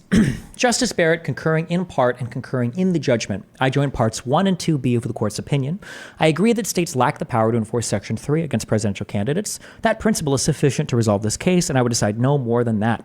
This suit was brought by Colorado voters under state law in state court. It does not require us to address the complicated question whether federal legislation is the exclusive vehicle through which Section 3 can be enforced. Also, you want to talk about like textual reading and like, you know, whatever the fuck, agree with her or disagree with her. I have yet to read something, and it was funny because she was supposed to be the most unhinged justice. Amy Coney Barrett seems like the most reasonable conservative on the court. I also really like the way Gorsuch writes, but just in my opinion. I don't think I've seen Amy write anything where I'm like, God, what a fucking idiot, like I have for Roberts and Alito, arguably, and definitely Thomas. Jesus Christ, Clarence Thomas is actually a fucking schizoid. But sorry, just in reading this, okay? That principle is sufficient to resolve the question before the court. Okay. The majority's choice of a different path leaves the remaining justices with a choice of how to respond. In my judgment, this is not the time to amplify disagreement with stridency. The court has settled a politically charged issue in the volatile season of a presidential election. Particularly in this circumstance, writings on the court should turn the national temperature down, not up. For present purposes, our differences are far less important than our unanimity. All 9 justices agree on the outcome of this case. That is the message Americans should take home. Fuck you.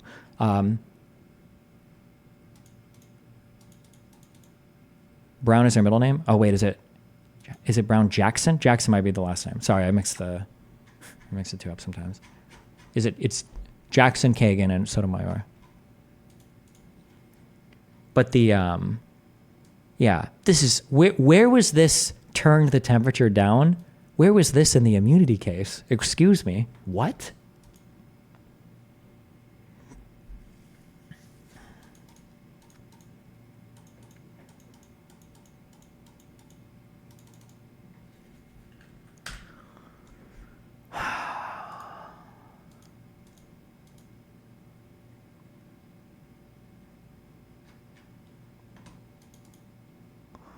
I don't care what they're talking about in the Twitter space. I'm good.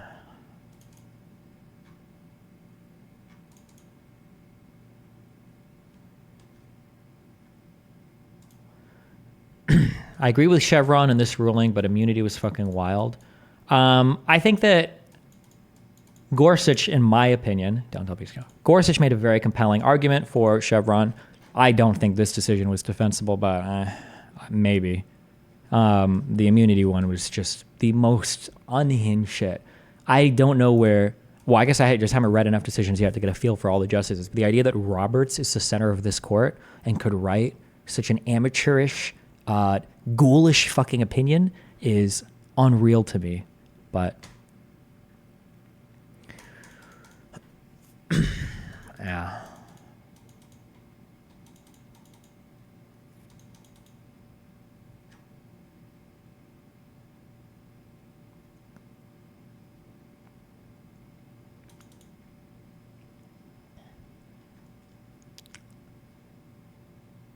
I'm trying to think of anything else. Will you join other Twitter space in the future? Maybe. Yeah, we can probably do it. I need to figure out how to host them. When Kat was muting me, though, it was fair, because we were all just, like, screaming over each other, so.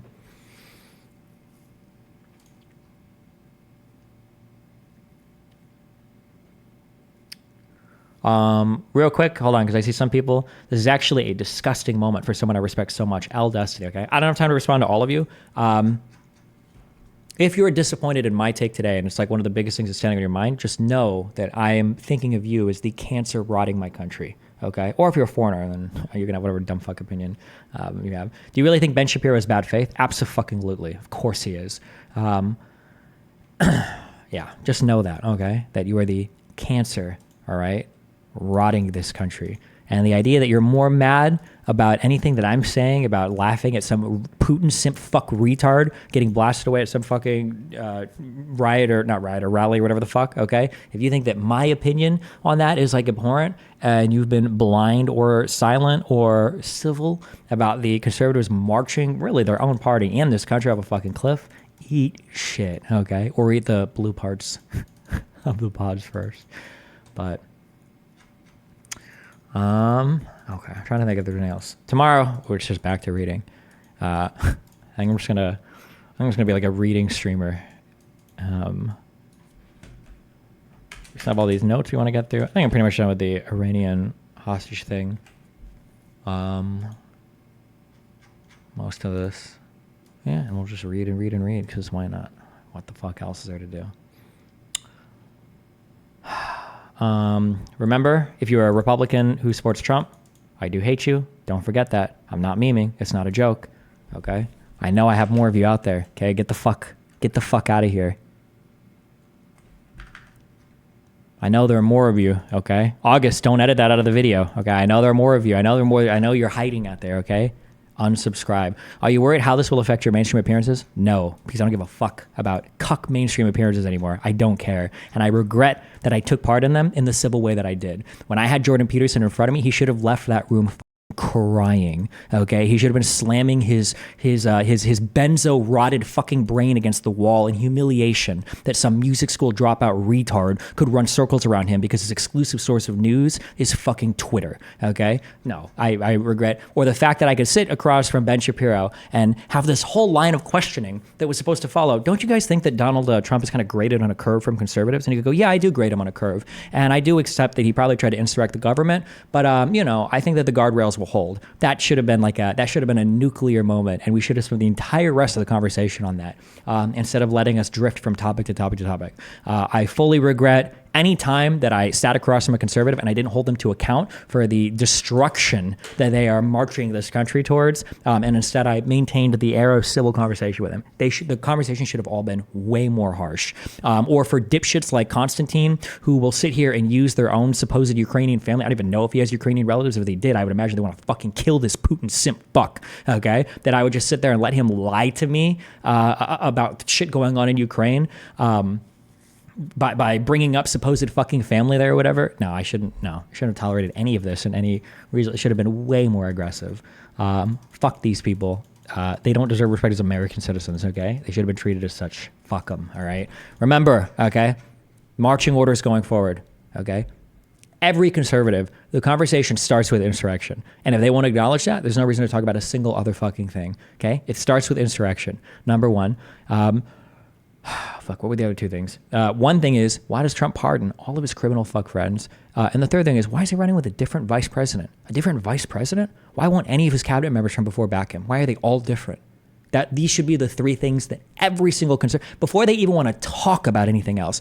If your mom comes into the room and she asks you, do you want to order chicken tenders from McDonald's or Burger King? And your mom is voting for Trump, the first words out of your mouth should be, Mom, do you think Donald Trump engaged in insurrection? And you don't answer that question until she answers yours, okay? She has to walk through all three before she door dashes you any chicken tenders, all right? Every single conservative, every single conversation needs to start with these three questions. And then once you've gotten through all of those three, okay, once they've admitted he pardoned all of his criminal crony fuck friends because he is a criminal crony fuck, he tried to insurrect the government because he's an anti-democratic authoritarian fucking dictator, and nobody's running with him before because if you get close enough to Trump, you can smell the corruption and treason on him.